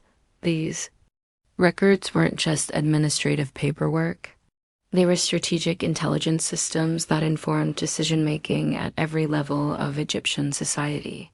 The daily record-keeping activities required not just clerical skills, but also analytical abilities that allowed coordinators to extract meaningful patterns from large amounts of detailed information. They had to identify which details were significant and which were routine, which patterns indicated important trends, and which reflected normal variations, and which information required immediate action and which could be addressed through normal planning processes. But perhaps most remarkably, they had to do all of this analysis without computers, statistical software, or any of the information processing tools that modern analysts consider essential. Instead, they relied on mental models, systematic procedures, and collaborative analytical processes that distributed complex analytical tasks across multiple people with different expertise and perspectives. The collaborative aspects of Egyptian information analysis reveal another dimension of their organizational sophistication. Different analysts specialized in different types of information and different types of analysis, creating analytical networks that could handle far more complex problems than any individual analyst could manage alone. Economic analysts focused on trade patterns, resource availability, and production trends that affected regional prosperity and stability. Agricultural analysts monitored weather patterns, crop conditions, and farming practices that determined food security and rural economic conditions. Security analysts tracked political developments, population movements, and external threats that might require military or diplomatic responses. But these analysts didn't work in isolation. They participated in regular coordination meetings that allowed them to share information, compare analyses, and develop integrated assessments that informed strategic planning and policy decisions. These coordination processes weren't just information sharing sessions. They were collaborative analytical exercises that produced insights and understanding that no individual analyst could achieve independently. The daily routine of participating in these analytical networks required communication skills that went far beyond simple information transmission. Analysts had to present complex information clearly and concisely, ask questions that elicited useful information from their colleagues, and participate in discussions that built shared understanding of complex situations and appropriate responses. They also had to maintain awareness of how their specialized analyses fit into broader strategic contexts, ensuring that their technical expertise contributed effectively to overall decision-making processes rather than creating analytical silos that missed important connections and implications. This systems thinking approach to analysis and planning was one of the key factors that allowed Egyptian civilization to maintain coherence and effectiveness across vast distances and long periods of time. By ensuring that specialized knowledge was integrated into broader understanding, Egyptians avoided the fragmentation and coordination failures that destroyed many other ancient civilizations. The daily implementation of these systems thinking approaches required organizational disciplines that were embedded in routine activities throughout Egyptian society. People at every level understood that their individual responsibilities were part of larger systems that required coordination and mutual support to function effectively. Farmers understood that their individual agricultural decisions affected community food security and regional economic stability. Craftsmen understood that their quality standards and production schedules affected trade relationships and community reputation. Merchants understood that their business practices affected regional prosperity and inter-community relationships. This systems awareness wasn't just abstract understanding. It was practical knowledge that shaped daily decision-making and behavior in ways that optimized both individual effectiveness and collective performance. People made daily choices that balanced their personal interests with community needs, not because they were forced to by external authorities, but because they understood that their long-term individual prosperity depended on the health and success of the larger systems of which they were a part. The educational processes that created the systems awareness were embedded in daily life activities, rather than separated into formal schooling that was disconnected from practical application. Children learned about systems thinking by participating in family and community activities that required coordination and mutual support, gradually developing the understanding and skills that would make them effective adult participants in Egyptian civilization. The daily educational activities weren't just skill training. They were character development processes that taught values, attitudes, and habits of thought that supported effective participation in complex social and economic systems. Children learned not just what to do, but why it mattered and how their individual contributions fit into larger patterns of collective action. This character development wasn't just moral instruction. It was practical preparation for adult responsibilities that required sophisticated understanding of cause and effect relationships, long-term consequences of short-term decisions, and the interdependencies that connected individual actions to community outcomes. The daily reinforcement of these lessons through practical application ensured that learning was deeply internalized and readily available for application in new and changing circumstances. Children didn't just memorize abstract principles. They developed intuitive understanding that allowed them to adapt their knowledge to situations that weren't covered in their formal education. This adaptive learning capability was essential for success in Egyptian society because the challenges and opportunities that people face were constantly changing as environmental conditions, economic circumstances, and political situations evolved over time. The ability to apply fundamental principles to new situations was more valuable than detailed knowledge of specific procedures that might become obsolete. The daily practice of adaptive problem solving began early in childhood and continued throughout adult life, creating learning communities where knowledge was continuously refined and updated through practical experience and shared reflection on successes and failures. These learning communities weren't just educational institutions. They were innovation systems that generated continuous improvement in Egyptian capabilities and performance. Daily work activities included systematic attention to identifying better ways of doing things, testing new approaches, and sharing successful innovations with others who could benefit from them. The innovation processes weren't just individual creativity. They were collaborative efforts that combined different perspectives, expertise, and experience to develop solutions that were more effective than any individual could create alone. Daily work routines included time for experimentation, reflection, and discussion that supported continuous learning and improvement. But innovation wasn't just about technical improvements. It also included social innovations that improved coordination, cooperation, and conflict resolution within communities and between different groups. Egyptians continuously refined their social systems to better support individual well-being and collective effectiveness. The daily maintenance of these social systems required constant attention to relationship dynamics, communication patterns, and the informal processes that actually determined how well formal institutions functioned in practice. Community leaders spent significant time each day monitoring social conditions, identifying emerging tensions or problems, and facilitating the discussions and negotiations that prevented minor issues from escalating into serious conflicts. This social maintenance work wasn't just crisis management. It was proactive community development that strengthened social bonds, improved cooperation, and enhanced the collective capabilities that allowed communities to address challenges and pursue opportunities effectively.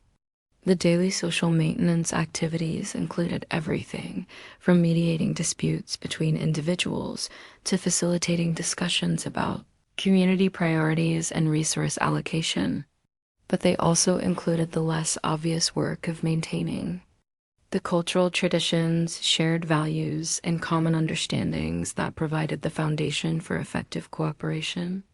This cultural maintenance work was essential because Egyptian society was constantly changing as new people joined communities, as economic conditions evolved, and as external influences introduced new ideas and practices. Maintaining cultural coherence while adapting to change required sophisticated understanding of what was essential to preserve and what could be modified without undermining community effectiveness. The daily cultural maintenance activities weren't just preserving the past. They were actively creating the future by determining how Egyptian traditions would evolve and adapt to changing circumstances. Community leaders facilitated discussions that helped people understand how traditional values and practices could be applied to new situations and how new opportunities could be pursued in ways that remained consistent with community values. These discussions weren't just abstract philosophical debates. They were practical problem-solving sessions that addressed specific challenges and opportunities that communities faced in their daily lives. The outcomes of these discussions shaped daily routines, resource allocation decisions, and social relationships in ways that determined community prosperity and individual well-being. The daily implementation of cultural adaptation decisions required coordination between different community groups, different generations, and different areas of specialization that might have different perspectives on appropriate responses to changing conditions. Older community members brought historical perspective and accumulated wisdom that helped evaluate proposed changes against past experience. Younger members brought energy, new ideas, and different perspectives that helped communities avoid becoming trapped in outdated approaches. People with different specializations brought technical expertise that helped evaluate the practical implications of different adaptation strategies. The daily coordination of these different perspectives required meeting processes, discussion, formats, and decision-making procedures that maximize the benefits of diversity while maintaining the unity and focus necessary for effective collective action. These coordination processes weren't just democratic participation. They were sophisticated, organizational systems that optimize group intelligence and decision-making effectiveness. The meeting processes alone were masterpieces of organizational design that balanced efficiency with inclusiveness, ensuring that important decisions received adequate consideration without becoming bogged down in endless discussion that prevented timely action. Different types of decisions required different types of meetings with different participation rules, different discussion formats, and different decision-making procedures. Routine operational decisions might be handled through quick consultations between directly affected parties, while strategic planning decisions might require extended community discussions that allowed for thorough exploration of alternatives and implications. Emergency decisions might bypass normal consultation processes while including provisions for later review and adjustment based on broader community input.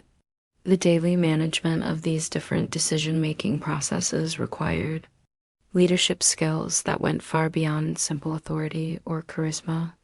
Effective community leaders understood how to facilitate productive discussions, how to help groups reach decisions that balance competing interests and values, and how to implement decisions in ways that maintained community support and cooperation.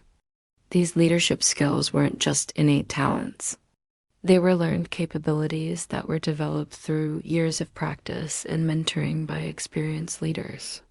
The daily apprenticeship activities that prepared future leaders included not just observation of leadership techniques, but also hands-on practice with increasingly complex responsibilities that built the skills and confidence necessary for effective community leadership. The leadership development processes weren't just individual skill building. They were community investment, activities that ensured continuity and quality in the leadership capabilities that were essential for long-term community success. Communities actively identified and developed leadership potential in their members, providing opportunities and support that helped talented individuals develop their capabilities while also ensuring that leadership remained connected to community values and priorities. But leadership development wasn't just about preparing individuals for formal leadership positions.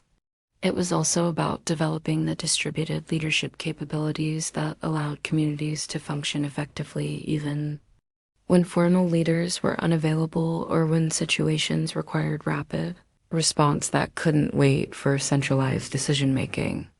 The daily cultivation of distributed leadership capabilities created communities that were resilient, adaptable, and capable of addressing challenges and opportunities at multiple levels simultaneously. Every community member understood their role in collective decision-making and had the skills necessary to contribute effectively to community problem-solving and planning processes. This distributed leadership capability was one of the key factors that allowed Egyptian civilization to maintain stability and effectiveness through centuries of changing conditions and challenges that might have overwhelmed more centralized or hierarchical societies.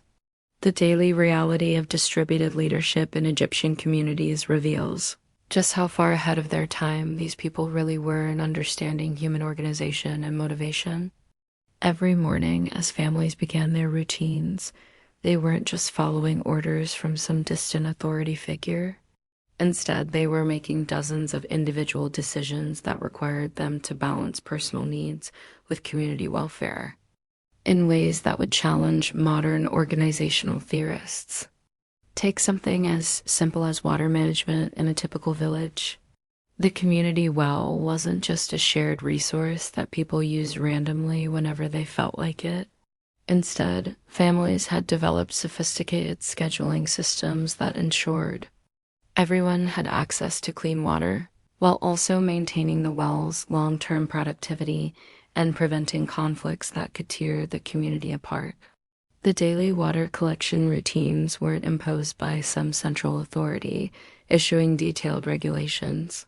Instead, they emerged from ongoing negotiations between families who understood that their Individual water security depended on the collective management of this precious resource.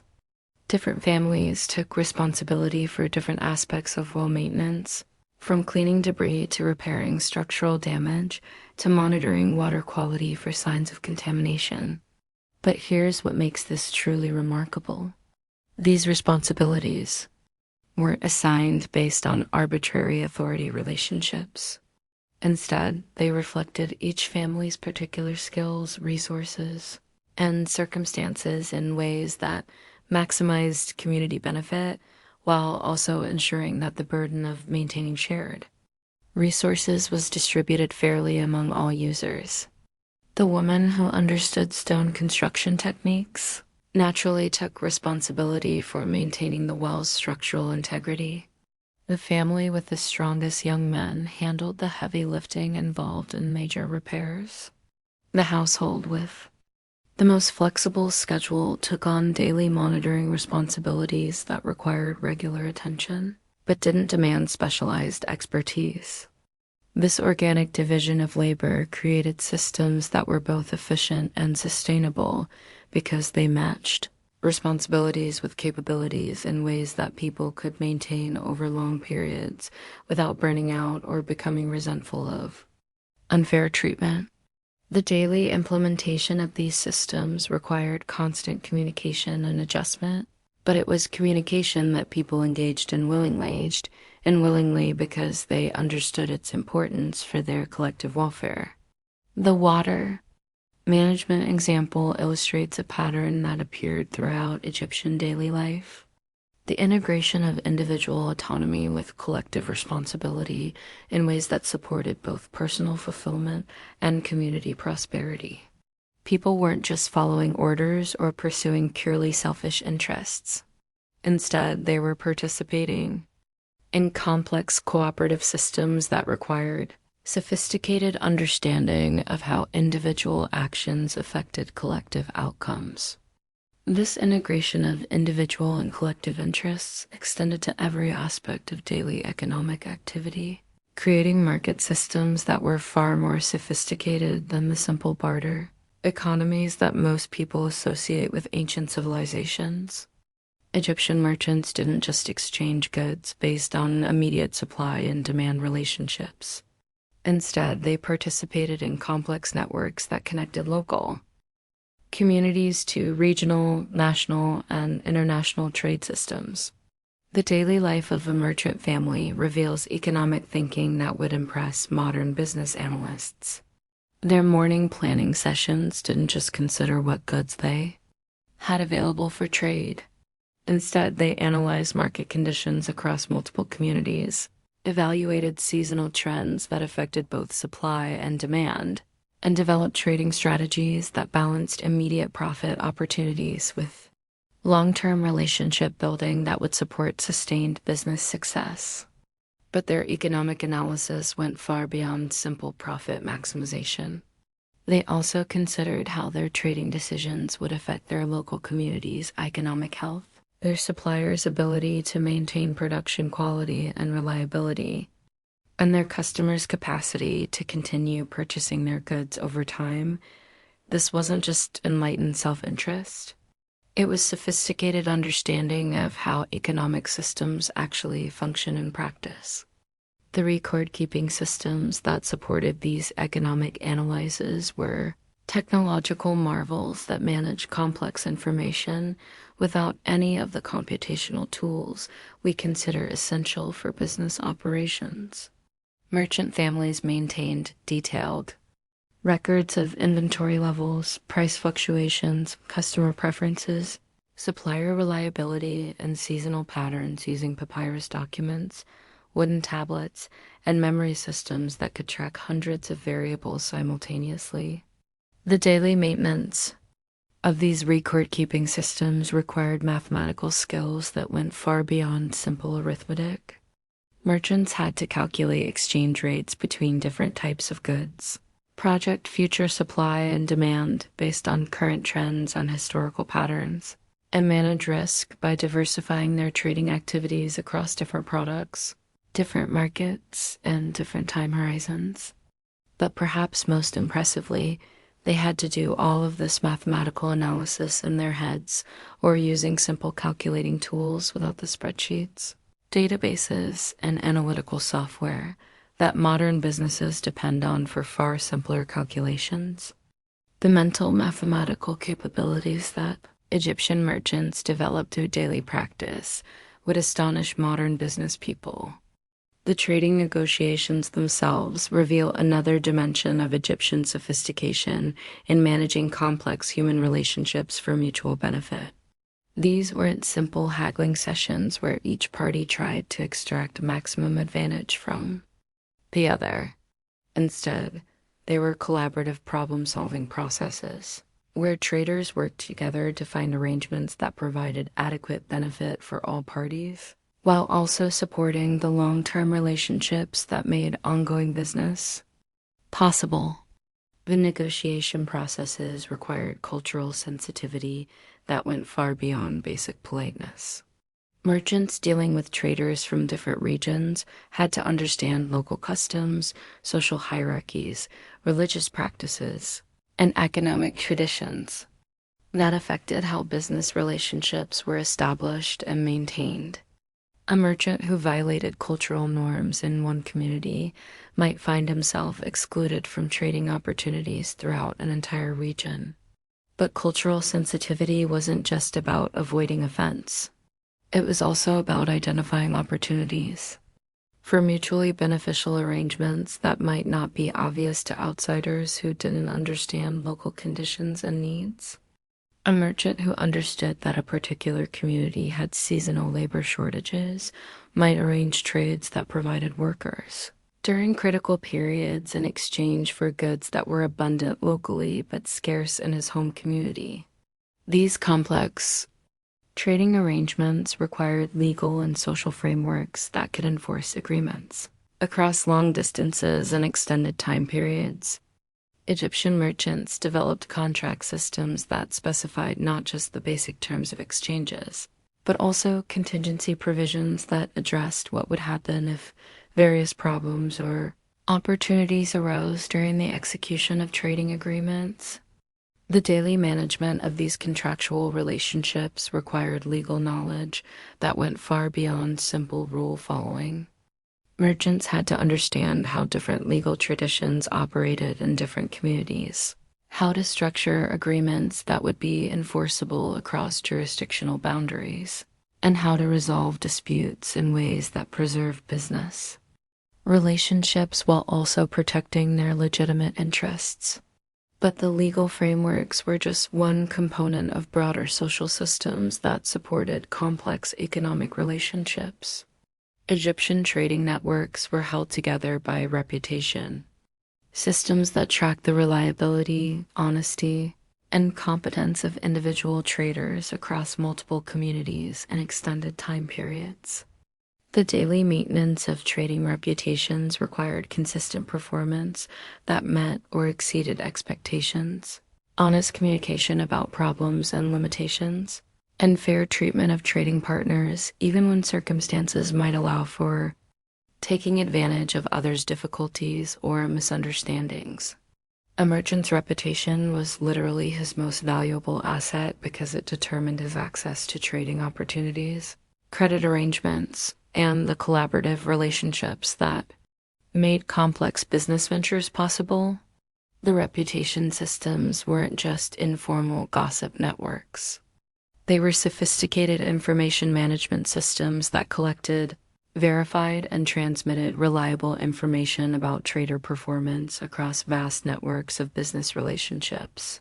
Trading communities maintained detailed records of individual merchants' reliability, quality standards, and business practices that informed credit decisions, partnership opportunities, and the selection of trading partners for new ventures.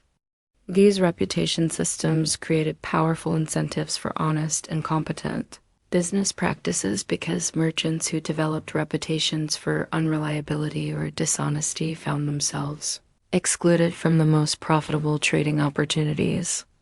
But they also provided support systems that helped merchants recover from mistakes or temporary difficulties. because communities understood that everyone's long-term prosperity depended on maintaining strong trading networks. The daily operation of these reputation systems required constant information gathering and evaluation by traders, who had to assess the reliability of information they received about potential trading partners, monitor the performance of their current business relationships, and contribute accurate information about their own experiences that would help other traders make informed decisions. This information management work wasn't just business intelligence. It was community service that helped maintain the trust and cooperation that made complex trading networks possible. Merchants who provided accurate and timely information about market conditions, trading opportunities, and partner reliability were valued members of trading communities who gained access to better opportunities and more favorable terms in their own business activities. The collaborative aspects of Egyptian trading networks challenge modern assumptions about competition and cooperation in business relationships. While merchants certainly competed for customers and sought to maximize their own profits, they also understood that their individual success depended on the overall health and effectiveness of the trading systems in which they participated. This understanding led to business practices that balanced competitive advantage seeking with collaborative system building in ways that supported both individual success and collective prosperity. Merchants shared information that helped their competitors serve customers better, collaborated on infrastructure projects that benefited entire trading communities, and supported newcomers who might eventually become serious rivals. The daily implementation of these collaborative competitive practices required sophisticated judgment about when competition was appropriate and when cooperation served everyone's interests better. Merchants had to identify opportunities where collaborative action could create benefits that exceeded what any individual could achieve alone, while also maintaining the competitive pressures that drove innovation and efficiency improvements. The infrastructure projects that trading communities undertook collaboratively reveal another dimension of Egyptian organizational sophistication. These weren't just simple construction projects. They were complex engineering and management challenges that required coordination between multiple communities, different areas of technical expertise, and competing priorities for limited resources. Consider the daily management challenges involved in building and maintaining the road networks that connected Egyptian communities to regional and international trading routes. These projects required surveying and engineering expertise to design routes that were both practical and durable. They needed construction expertise to build roads that could handle heavy traffic in challenging environmental conditions. They demanded organizational capabilities to coordinate work activities across multiple communities and extended time periods. But perhaps most challenging, they required political and diplomatic skills to negotiate agreements between different communities about cost sharing, maintenance responsibilities, and usage rights that would ensure the long-term sustainability of these critical infrastructure systems. The daily diplomatic work involved in maintaining these agreements required constant attention to changing circumstances, evolving needs, and the inevitable conflicts that arose when different communities had different priorities and constraints. The engineering solutions that Egyptians developed for their infrastructure challenges reveal technological sophistication that rivals many modern approaches. Their road construction techniques created surfaces that remained usable for decades. Despite heavy traffic and extreme weather conditions, their bridge designs handled seasonal flood variations while maintaining structural integrity under heavy loads. Their port facilities managed complex logistics requirements while protecting vessels and cargo from environmental hazards. But the technological achievements were just one aspect of infrastructure systems that also required sophisticated management and maintenance capabilities. The daily operation of Egyptian ports involved coordinating the activities of merchants, boatmen, stevedores, customs officials, and security personnel in ways that maximized efficiency while maintaining safety and preventing conflicts between different user groups. Port managers had to balance competing demands for limited dock space, coordinate loading and unloading activities to minimize delays, manage customs and tax collection processes that generated essential government revenue, and maintain security systems that protected valuable cargo and prevented smuggling or other illegal activities. The daily coordination challenges were enormous because ports handled traffic from multiple communities, with different customs, different legal systems, and different business practices.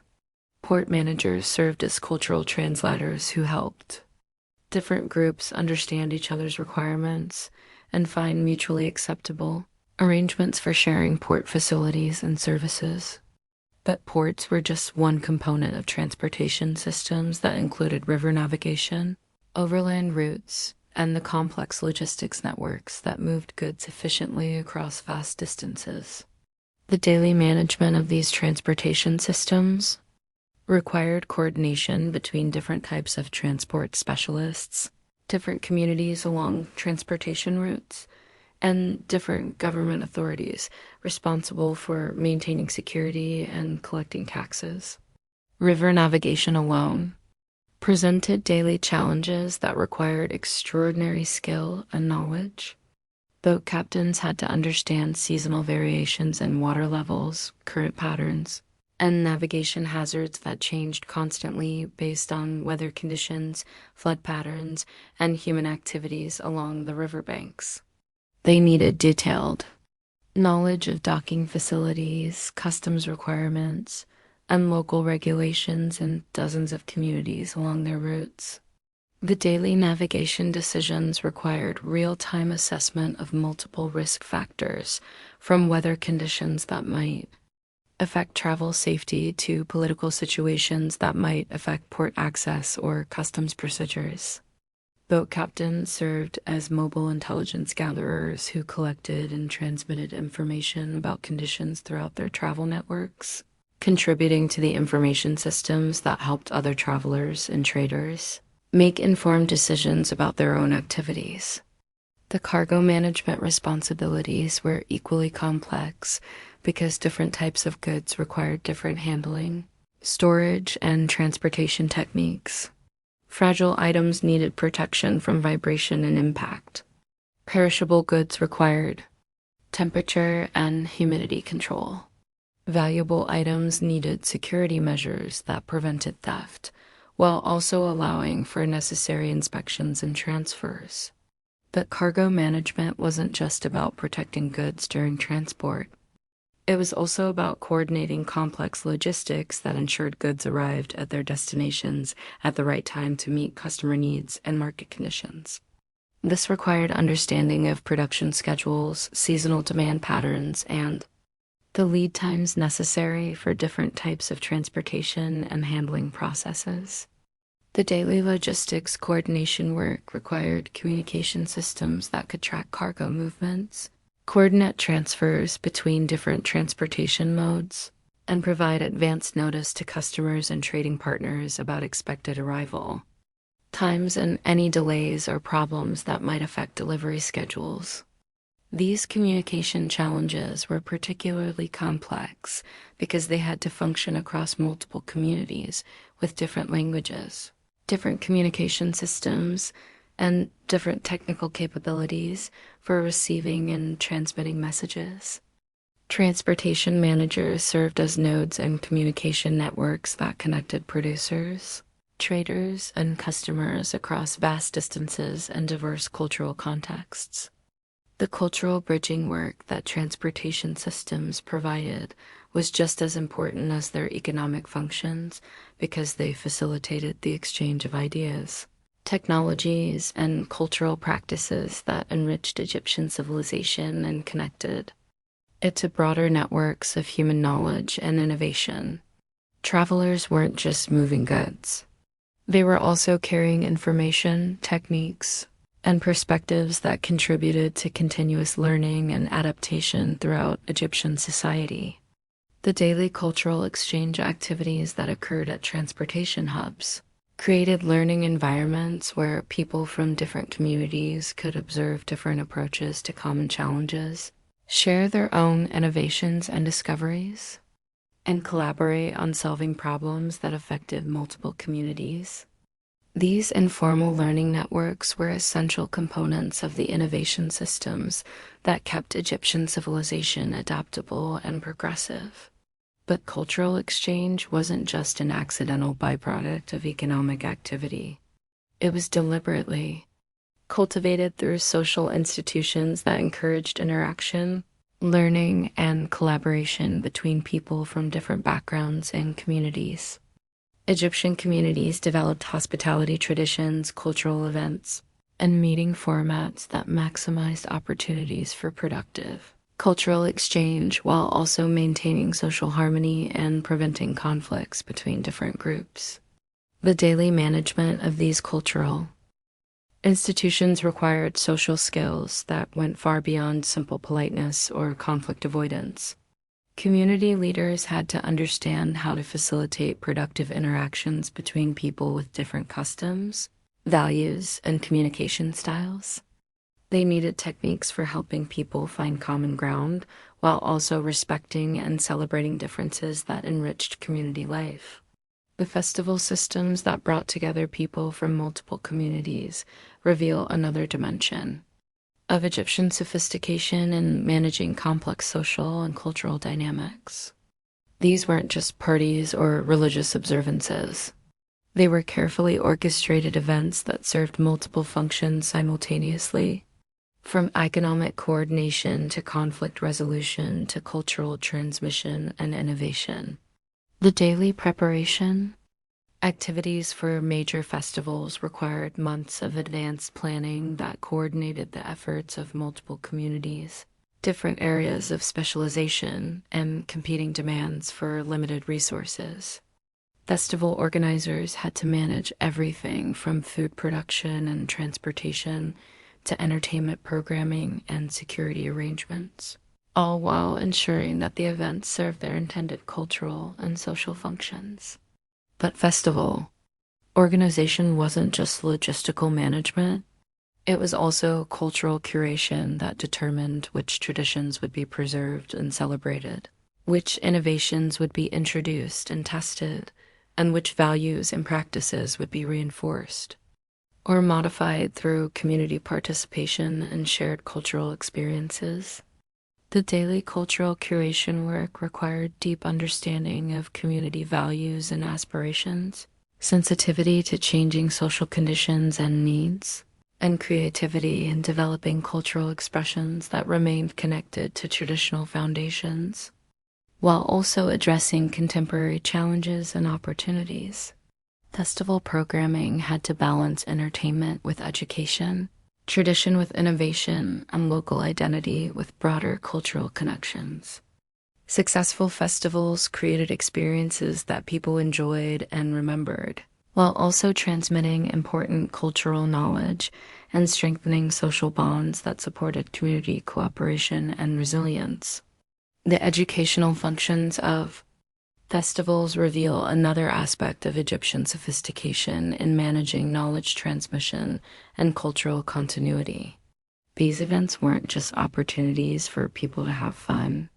They were also intensive learning experiences that transmitted practical skills, cultural values, and social knowledge in ways that were both effective and enjoyable. Children learned about their cultural heritage through stories, songs, and dramatic performances that made abstract concepts concrete and memorable. They observed adult skills and responsibilities through festival activities that demonstrated proper techniques and social behaviors. They practiced their own developing capabilities through games, competitions, and performance opportunities that provided feedback and encouragement. But adult education was equally important because festivals provided opportunities for sharing innovations, discussing community challenges, and learning about developments in other communities that might be relevant to local needs and opportunities. Festival discussions and demonstrations served as continuing education systems that kept community members current with evolving best practices and emerging possibilities. The knowledge management systems that supported these educational functions were remarkably sophisticated, involving systematic collection, organization, and presentation of information that maximized learning effectiveness while also ensuring accuracy and relevance. Festival educators weren't just entertainers. They were also researchers and analysts who studied community needs, gathered relevant information, and developed presentation methods that communicated effectively with diverse audiences. The daily research and preparation work required for effective festival education involved extensive consultation with community experts, systematic observation of successful practices in other communities, and creative development of teaching methods that engaged participants while also transmitting essential knowledge and skills. But perhaps most remarkably, Egyptian festival systems created feedback mechanisms that allowed for continuous improvement and adaptation based on participant response and changing community needs. Festival organizers systematically evaluated the effectiveness of their educational programming, gathered suggestions for improvement, and modified their approaches to better serve their community's learning and development needs. These continuous improvement processes weren't just individual initiative. They were systematic community commitments to maintaining and enhancing the cultural institutions that supported collective learning and adaptation. Communities invested significant resources in developing and maintaining their festival systems because they understood their importance for long-term community success and individual fulfillment. The daily maintenance work required for these cultural institutions reveals another dimension of Egyptian understanding of what was necessary for creating and sustaining successful human communities. They recognized that cultural systems required the same careful attention and systematic maintenance as economic systems, political systems, and physical infrastructure. Cultural maintenance work included everything from preserving traditional knowledge and practices to adapting cultural institutions to changing circumstances and needs.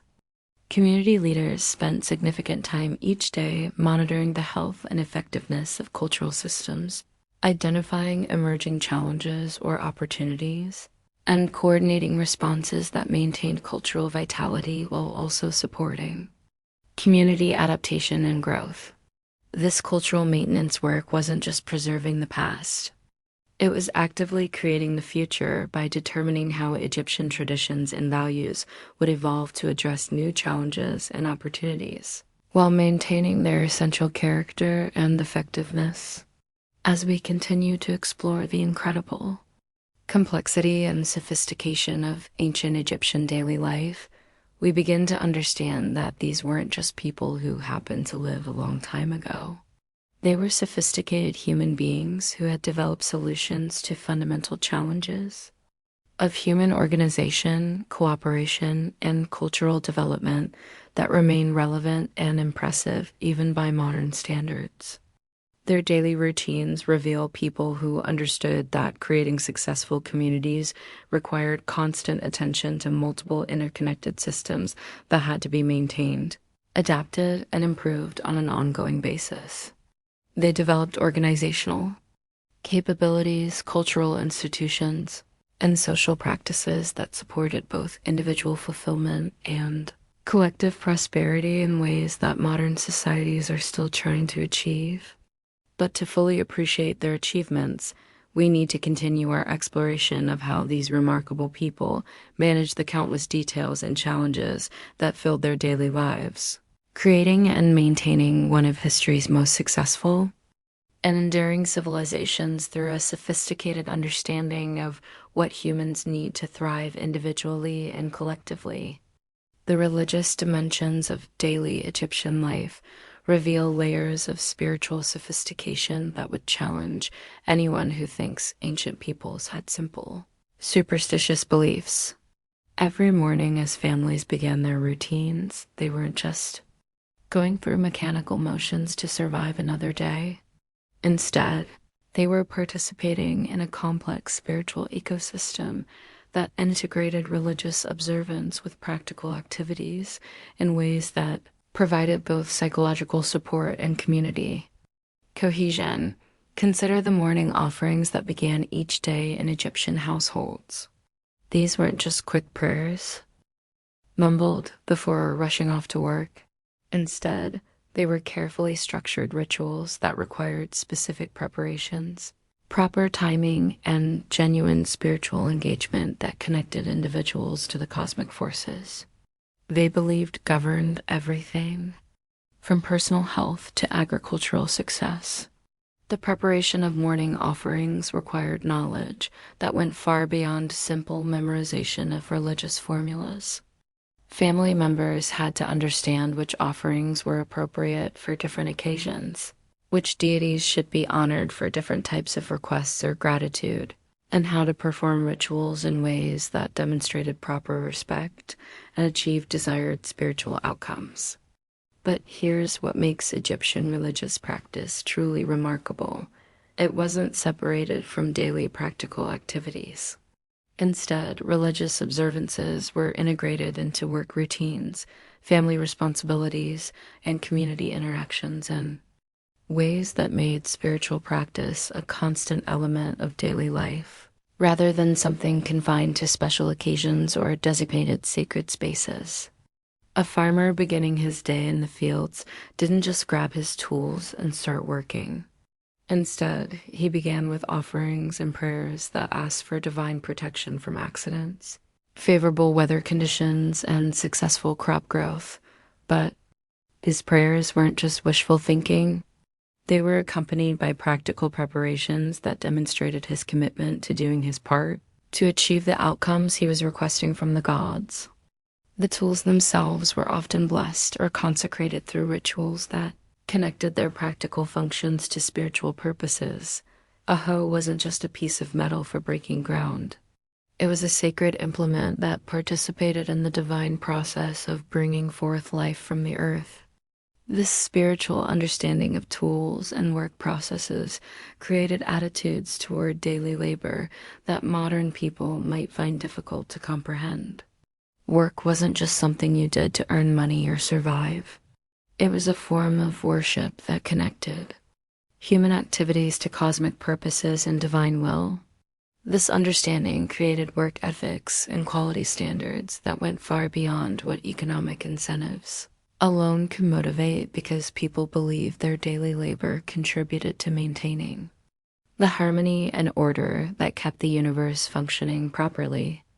The daily religious observances that accompanied work activities weren't time-consuming ceremonies that interfered with productivity. Instead, they were brief but meaningful acknowledgments that integrated spiritual awareness into practical activities without disrupting the efficiency and focus necessary for effective work performance. A craftsman shaping wood might pause periodically to acknowledge the spirit of the tree that provided his material, ask for guidance in achieving proper proportions and finish quality, or express gratitude for the skills and opportunities that made his work possible. These spiritual pauses actually enhanced rather than hindered work quality, because they encourage the kind of mindful attention and emotional engagement that produce superior results. The workshop environments themselves were designed to support both practical efficiency and spiritual practice. Many workshops included small shrines or sacred spaces where workers could make offerings, seek guidance, or express gratitude without leaving their work areas. These weren't elaborate temples. They were simple but meaningful spaces that acknowledged the spiritual dimensions of daily work activities. The spiritual practices that accompanied different types of work reveal sophisticated understanding of how religious observance could support both individual well-being and collective effectiveness. Different crafts had different patron deities, different ritual requirements, and different spiritual practices that reflected the specific challenges and opportunities associated with different types of work. Metalworkers, for example, worked with materials and processes that involved dramatic transformations that seemed almost magical to ancient peoples. The process of heating metal until it glowed, shaping it while hot and cooling it to create tools or decorative objects, required spiritual practices that acknowledged the mysterious forces involved in these transformations, while also asking for protection from the very real dangers of working with fire and molten metal. The daily spiritual practices of metalworkers included offerings to Peta, the god of craftsmanship, but also to other deities associated with fire, transformation, and protection from harm. These practices weren't just insurance policies against accidents. They were also psychological preparation techniques that helped workers maintain the focus and confidence necessary for safe and effective work with dangerous materials and processes. Textile workers faced different spiritual challenges that required different types of religious support. Their work involved transforming raw plant or animal fibers into useful and beautiful fabrics through processes that required patience, skill, and attention to detail over extended periods. The spiritual practices associated with textile work emphasized persistence, creativity, and the kind of meditative focus that could sustain high-quality work through long, repetitive processes.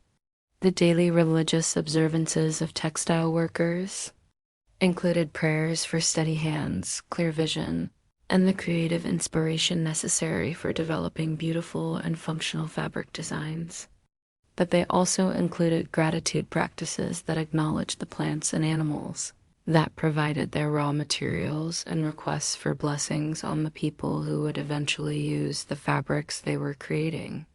This awareness of the broader purposes and connections of their work created meaning and satisfaction that went far beyond simple economic compensation. Textile workers understood that their daily labor contributed to clothing families, decorating homes, and creating the material culture that supported community life and individual dignity. The spiritual practices associated with food preparation and storage reveal another dimension of Egyptian religious sophistication. Food wasn't just fuel for physical bodies. It was also spiritual nourishment that connected people to the divine forces that govern fertility, growth, and abundance. The daily activities involved in growing, preparing, and sharing food were opportunities for spiritual practice that acknowledged these divine connections, while also expressing gratitude for the sustenance that made life possible. Women who specialized in food preparation often began their daily work with prayers and offerings that asked for guidance in creating nourishing and delicious meals, protection from foodborne illnesses, and blessings on the families and communities who would share the food they prepared. These prayers weren't just routine formalities. They were genuine expressions of spiritual understanding about the sacred nature of feeding others. The cooking processes themselves incorporated spiritual practices that enhanced both food quality and spiritual significance. Certain ingredients were added with specific prayers or intentions. Cooking fires were lit with acknowledgement of the sacred nature of the transformative power of heat. Food storage involved rituals that asked for divine protection from spoilage and contamination. But perhaps most importantly, food sharing was understood as a spiritual practice that created and strengthened community bonds while also honoring the divine generosity that made abundance possible. Family meals weren't just occasions for consuming nutrition.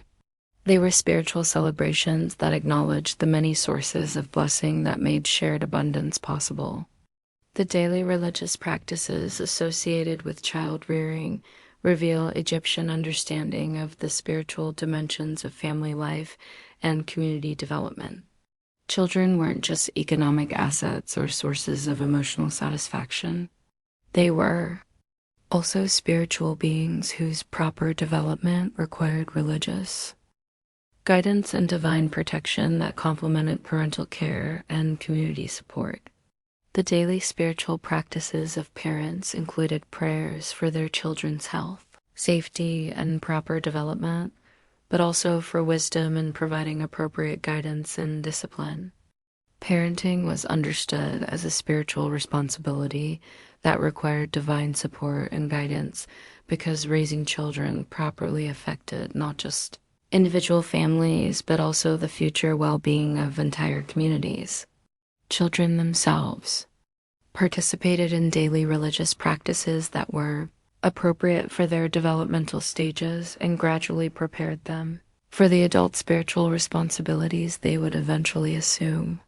These weren't just formal religious education sessions. They were integrated learning experiences that taught spiritual concepts through participation in family and community religious activities. Young children learned prayers and simple rituals by observing and gradually participating in family religious practices. As they grew older, they took on more complex responsibilities that required greater understanding of religious principles and more sophisticated spiritual practices. By adulthood, they possessed the religious knowledge and spiritual disciplines necessary for maintaining their own spiritual practices while also contributing to community religious life. The educational aspects of Egyptian religious practice reveal sophisticated understanding of how spiritual development could support both individual fulfillment and community effectiveness. Religious education wasn't just memorization of prayers and rituals. It was character development that taught values, attitudes, and behavioral patterns that supported both personal well-being and social cooperation. Daily religious practices taught patience through rituals that required careful preparation and sustained attention. They taught gratitude through acknowledgement of the many sources of blessing that made daily life possible. They taught humility through recognition of human dependence on divine guidance and support. They taught responsibility through understanding of how individual actions affected both personal spiritual development and community well-being. But perhaps most importantly, daily religious practices taught systems thinking that helped people understand how their individual activities connected to larger patterns of meaning and purpose. Religious observances weren't just personal spiritual exercises. They were also educational experiences that taught about cosmic order, social responsibility, and the interconnections that linked individual actions to collective outcomes. The seasonal variations in Egyptian religious practices reveal another dimension of spiritual sophistication that integrated religious observance with natural cycles and community activities. Different times of year brought different spiritual opportunities and responsibilities that reflected changing environmental conditions, agricultural activities, and community needs. During flood season, when the Nile inundated the farmlands and outdoor work was limited, religious practices emphasized reflection, planning, and preparation for the intensive activities that would follow when the waters receded. This was a time for spiritual renewal that prepared individuals and communities for the challenges and opportunities of the coming agricultural cycle. The daily religious practices during flood season included extended meditation periods, intensive study of religious texts and traditions, and community discussions about spiritual and practical preparations for the year ahead. These weren't just ways to pass time during forced inactivity. They were essential spiritual work that built the individual and collective resources necessary for success in the demanding periods that followed. Planting season brought different spiritual emphasis that reflected the hope, anxiety, and intensive activity associated with beginning new agricultural cycles. Daily religious practices during this period focused on requests for favorable weather, protection from pests and diseases, and divine blessing on the seeds and plantings that would determine the year's food security. The spiritual practices Associated with planting weren't just requests for divine intervention, they were also psychological preparation techniques that helped farmers maintain the confidence and persistence necessary for effective work despite the uncertainties and challenges they faced. Planting required faith that seeds placed in the ground would eventually produce abundant harvests, and religious practices provided the spiritual support necessary for maintaining this faith through periods of doubt and difficulty. Harvest season brought spiritual practices that emphasized gratitude for successful crops, requests for continued protection during the vulnerable period when stored food could be damaged or destroyed, and preparation for the community celebrations that marked the completion of another successful agricultural cycle.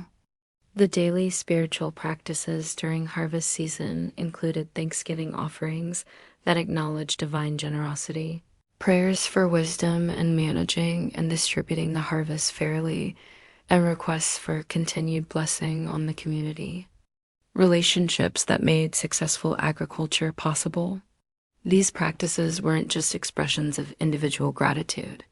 They were also community-building activities that reinforced the social bonds and shared values that supported collective prosperity. The religious festivals that punctuated the Egyptian calendar reveal the most elaborate and sophisticated aspects of their spiritual practices. These weren't just enlarged versions of daily religious observances. They were complex community events that served multiple spiritual, social, and practical functions simultaneously. The daily preparation activities for major religious festivals required months of advanced planning that coordinated religious requirements with practical logistics in ways that ensured both spiritual authenticity and community participation. Festival organizers had to understand religious traditions and requirements while also managing the complex practical arrangements necessary for large community gatherings. The spiritual preparation for festivals involved not just individual prayer and meditation, but also community discussions about the meanings and purposes of the celebrations, resolution of conflicts that might interfere with proper festival observance, and collective commitment to the spiritual disciplines and community cooperation necessary for successful celebrations. Festival activities themselves integrated religious ceremonies with community feasting, artistic performances, and social activities that strengthened community bonds while also providing intense spiritual experiences that renewed individual and collective commitment to shared values and purposes. The artistic elements of religious festivals reveal another dimension of Egyptian spiritual sophistication. Music, dance, visual arts, and dramatic performances weren't just entertainment additions to religious ceremonies.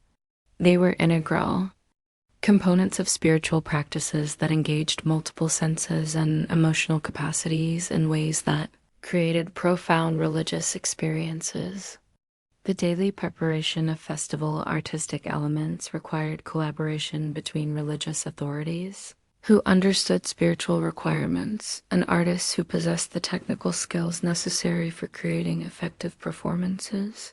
This collaboration produced artistic expressions that were both spiritually authentic and artistically excellent, creating religious experiences that were both meaningful and memorable. The musical compositions created for religious festivals weren't just pleasant sounds that provided background for ceremonies. They were sophisticated artistic works that used rhythm, melody, and harmony to create specific emotional and spiritual states that enhance religious participation and understanding. The daily practice sessions required for festival musical performances created learning communities where musicians developed both technical skills and spiritual understanding that allowed them to contribute effectively to community religious life. These practice sessions weren't just rehearsals for public performances. They were also spiritual disciplines that deepened participants' understanding of religious traditions and their personal commitment to community spiritual life. The dance traditions associated with religious festivals reveal similar integration of artistic excellence with spiritual authenticity. Egyptian religious dances weren't just physical movements that accompanied musical performances. They were embodied prayers that used physical expression to communicate spiritual concepts and create religious experiences that engaged both performers and observers. The daily training required for religious dance performances involved not just physical conditioning and movement instruction, but also spiritual education that taught dancers about the religious meanings and purposes of their performances. Dancers had to understand the spiritual concepts they were expressing through movement and maintain the spiritual attitudes and intentions that made their performances authentic religious expressions rather than mere entertainment. The visual arts associated with religious festivals reveal another aspect of Egyptian spiritual sophistication.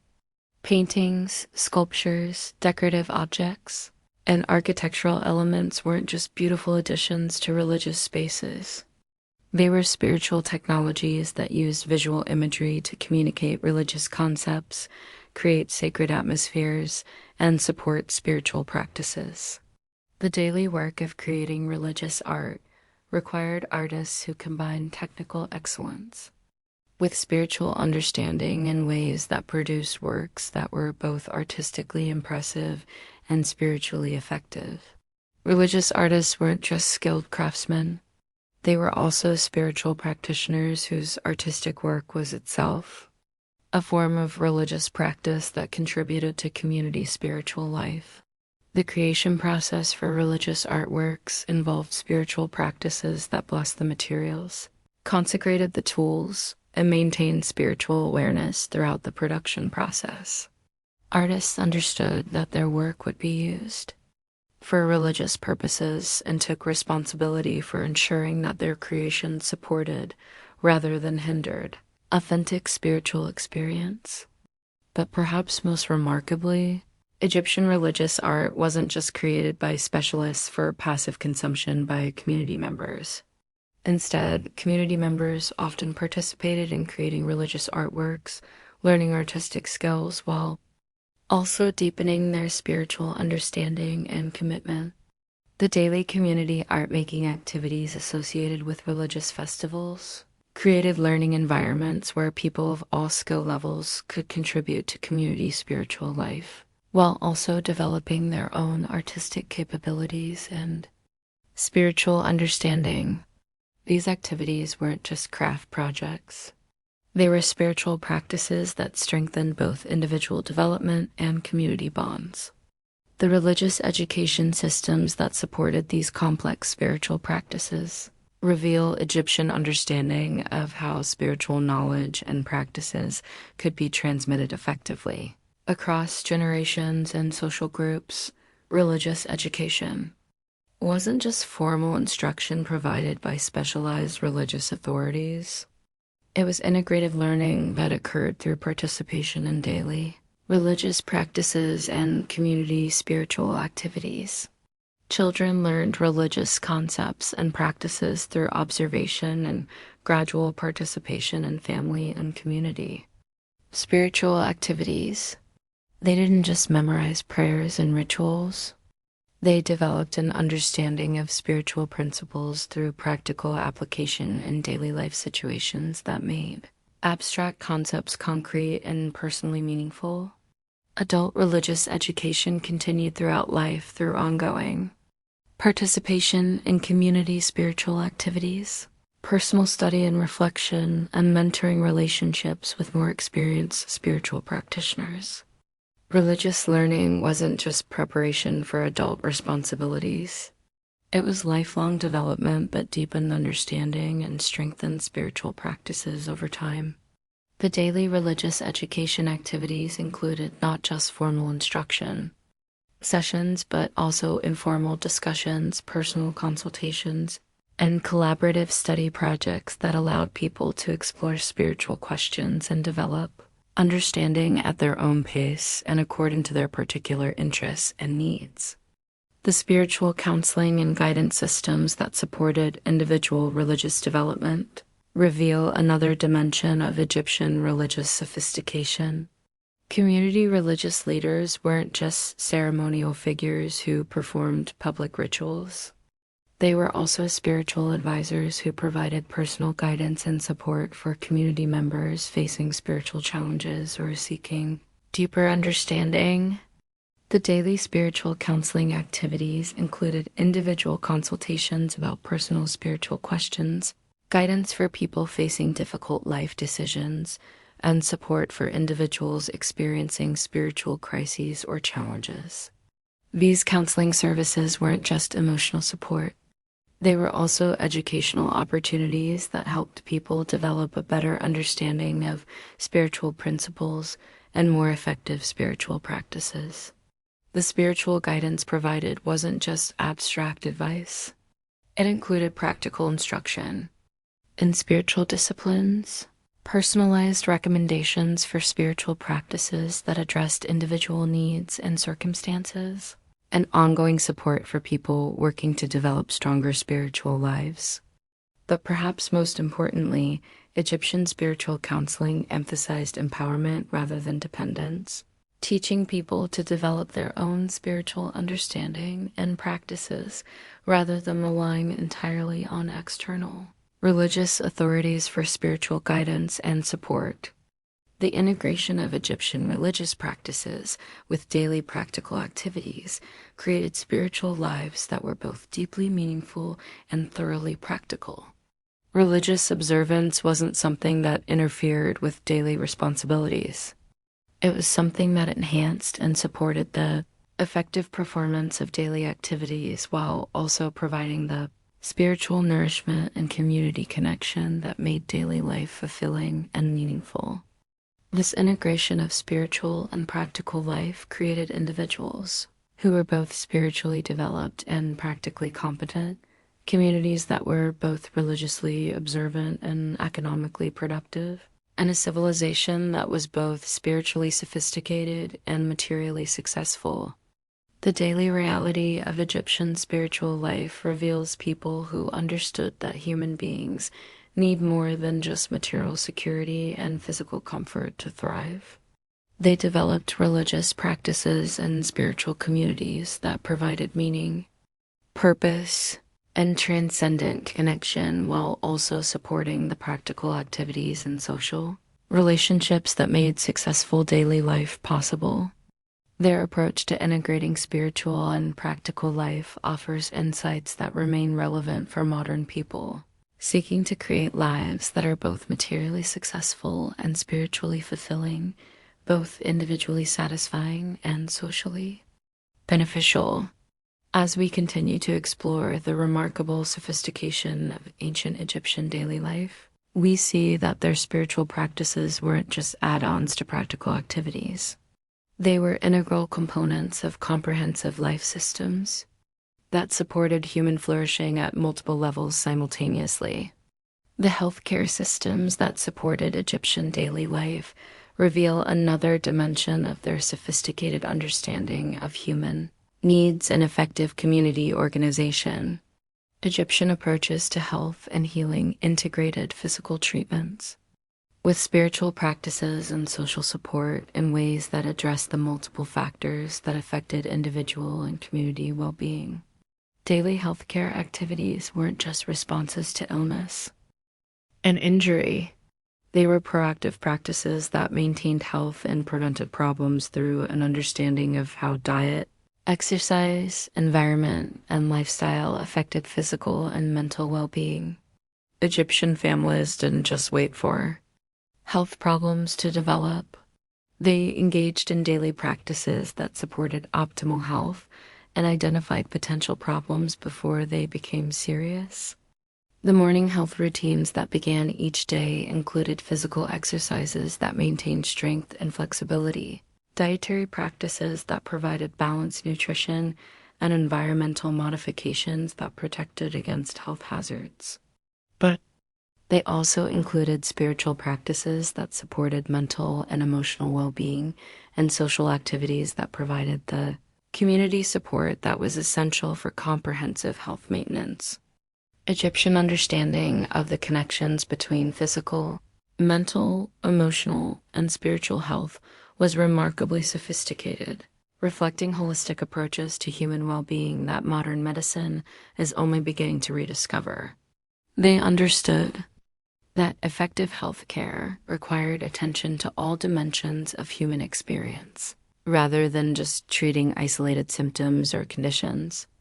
The daily healthcare practices of Egyptian families included herbal preparations that provided both nutritional support and medical treatment, physical therapies that address musculoskeletal problems and maintain optimal function, and psychological supports that help people cope with stress and maintain emotional balance.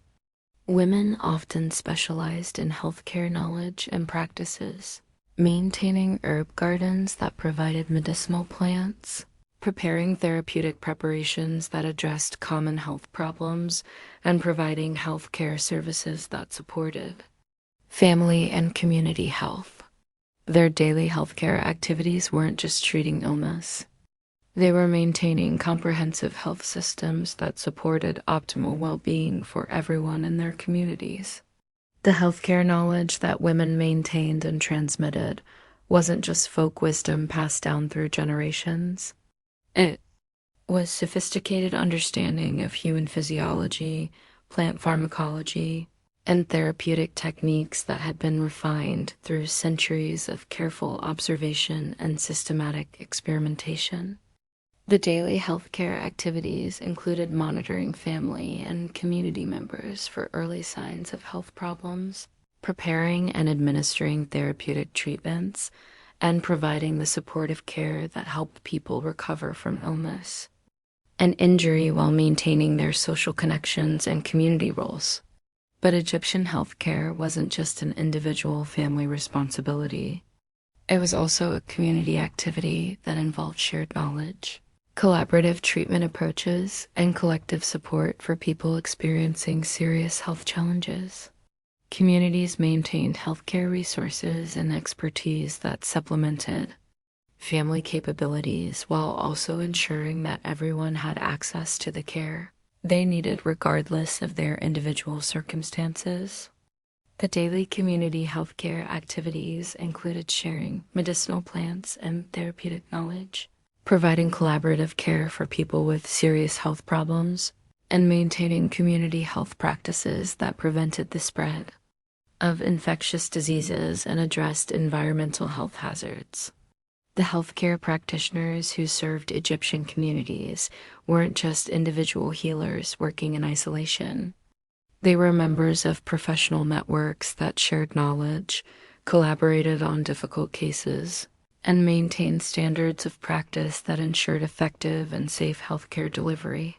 The daily professional activities of healthcare practitioners included not just treating individual patients, but also maintaining and developing their knowledge and skills, collaborating with other practitioners to share expertise and resources, and contributing to community health education and prevention programs. The healthcare training systems that prepared new practitioners reveal Egyptian understanding of the complex knowledge and skills required for effective healthcare delivery. Healthcare education wasn't just apprenticeship and practical techniques. It was comprehensive education that included an understanding of human anatomy and physiology, knowledge of therapeutic plants and preparations, and development of the diagnostic and treatment skills necessary for effective practice. The daily healthcare education activities included both formal instruction and practical experience that gradually prepared students for independent practice, while also ensuring that they understood the ethical responsibilities and community obligations that came with healthcare expertise. But healthcare education didn't end with initial training. It continued throughout practitioners' careers through ongoing learning opportunities, collaborative case discussions, and systematic observation of treatment outcomes that supported continuous improvement in healthcare knowledge and practices. The daily professional development activities of healthcare practitioners included studying new therapeutic approaches, experimenting with improved treatment methods, and sharing their discoveries and innovations with other practitioners who could benefit from their experience and insights. The healthcare systems that supported Egyptian communities weren't just individual services. They were integrated networks that connected family healthcare practices with community resources and professional expertise in ways that provided comprehensive health support for everyone, regardless of their individual circumstances or capabilities. The daily operation of these healthcare networks required coordination between different types of healthcare providers, different communities with varying resources and needs, and different levels of healthcare expertise that range from basic family care to specialized professional treatment. The healthcare coordination activities included not just referral systems that connected patients with appropriate care providers, but also resource sharing arrangements that ensured equitable access to healthcare supplies and expertise, and communication systems that transmitted healthcare knowledge and innovations across community and professional networks. The healthcare record-keeping systems that supported these networks were remarkably sophisticated, involving systematic documentation of treatment approaches, patient outcomes, and therapeutic innovations that supported both individual patient care and collective learning about effective healthcare practices. The daily healthcare documentation activities included not just individual patient records, but also systematic observation and recording of health patterns, treatment effectiveness, and community health conditions that informed both immediate care decisions and long-term healthcare planning and development. The preventive healthcare approaches that Egyptian communities developed reveal their sophisticated understanding of how environmental, social, and behavioral factors affected health outcomes.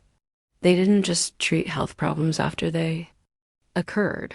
They actively worked to prevent problems through community-wide interventions that address the underlying causes of health challenges. The daily preventive healthcare activities included environmental health measures that protected water supplies, food safety practices that prevented foodborne illnesses, and community sanitation systems that reduce the spread of infectious diseases. But they also included social support systems that address the psychological and emotional factors that affected physical health. The community health education programs that supported preventive health care weren't just information sharing sessions. They were comprehensive learning experiences that taught people how to maintain their own health, while also contributing to community health and well-being. The daily health education activities included both formal instruction and informal learning opportunities that helped people understand how their individual health practices affected both their personal well-being and the health of their families and communities. The mental health care approaches that Egyptians developed reveal their understanding of the psychological and emotional dimensions of human well-being. They recognized that mental and emotional health were essential components of overall health that required systematic attention and support, just like physical health conditions. The daily mental health care practices included individual activities that supported emotional balance and psychological well-being, but also social activities that provided community support and connection that were essential for mental health. Maintenance. The community mental health care resources included counseling services that helped people address psychological challenges, social support systems that provided assistance during difficult life transitions, and cultural activities that promoted emotional expression and psychological healing. The daily mental health care activities of communities included monitoring for signs of psychological distress, providing supportive interventions that addressed emotional challenges, and maintaining the social connections and cultural practices that supported optimal mental health for all community members. The integration of Egyptian healthcare systems with other aspects of daily life created comprehensive support systems that addressed human well-being holistically rather than fragmenting care into isolated specialties that addressed individual symptoms without considering broader health contexts. The daily healthcare activities weren't separate from work, family, and community responsibilities. They were integrated into all aspects of life in ways that supported optimal functioning while also maintaining the social connections and meaningful activities that were essential for comprehensive well-being. This integrated approach to healthcare created individuals who were not just free from disease, but actively healthy and capable of contributing effectively to family and community life. It also created communities that were resilient, adaptive, and capable of maintaining health and well-being even during challenging periods or difficult circumstances. The Egyptian approach to integrating healthcare with daily life offers insights that remain relevant for modern people, seeking to create comprehensive health systems that support both individual well-being and community resilience in sustainable and effective ways. But healthcare was just one component of broader social support systems that address the full range of human needs and challenges that affected individual and community well-being. Egyptian communities developed comprehensive social safety nets that provided assistance and support for people experiencing various types of difficulties while also maintaining the social cohesion and mutual responsibility that made these support systems sustainable over long periods.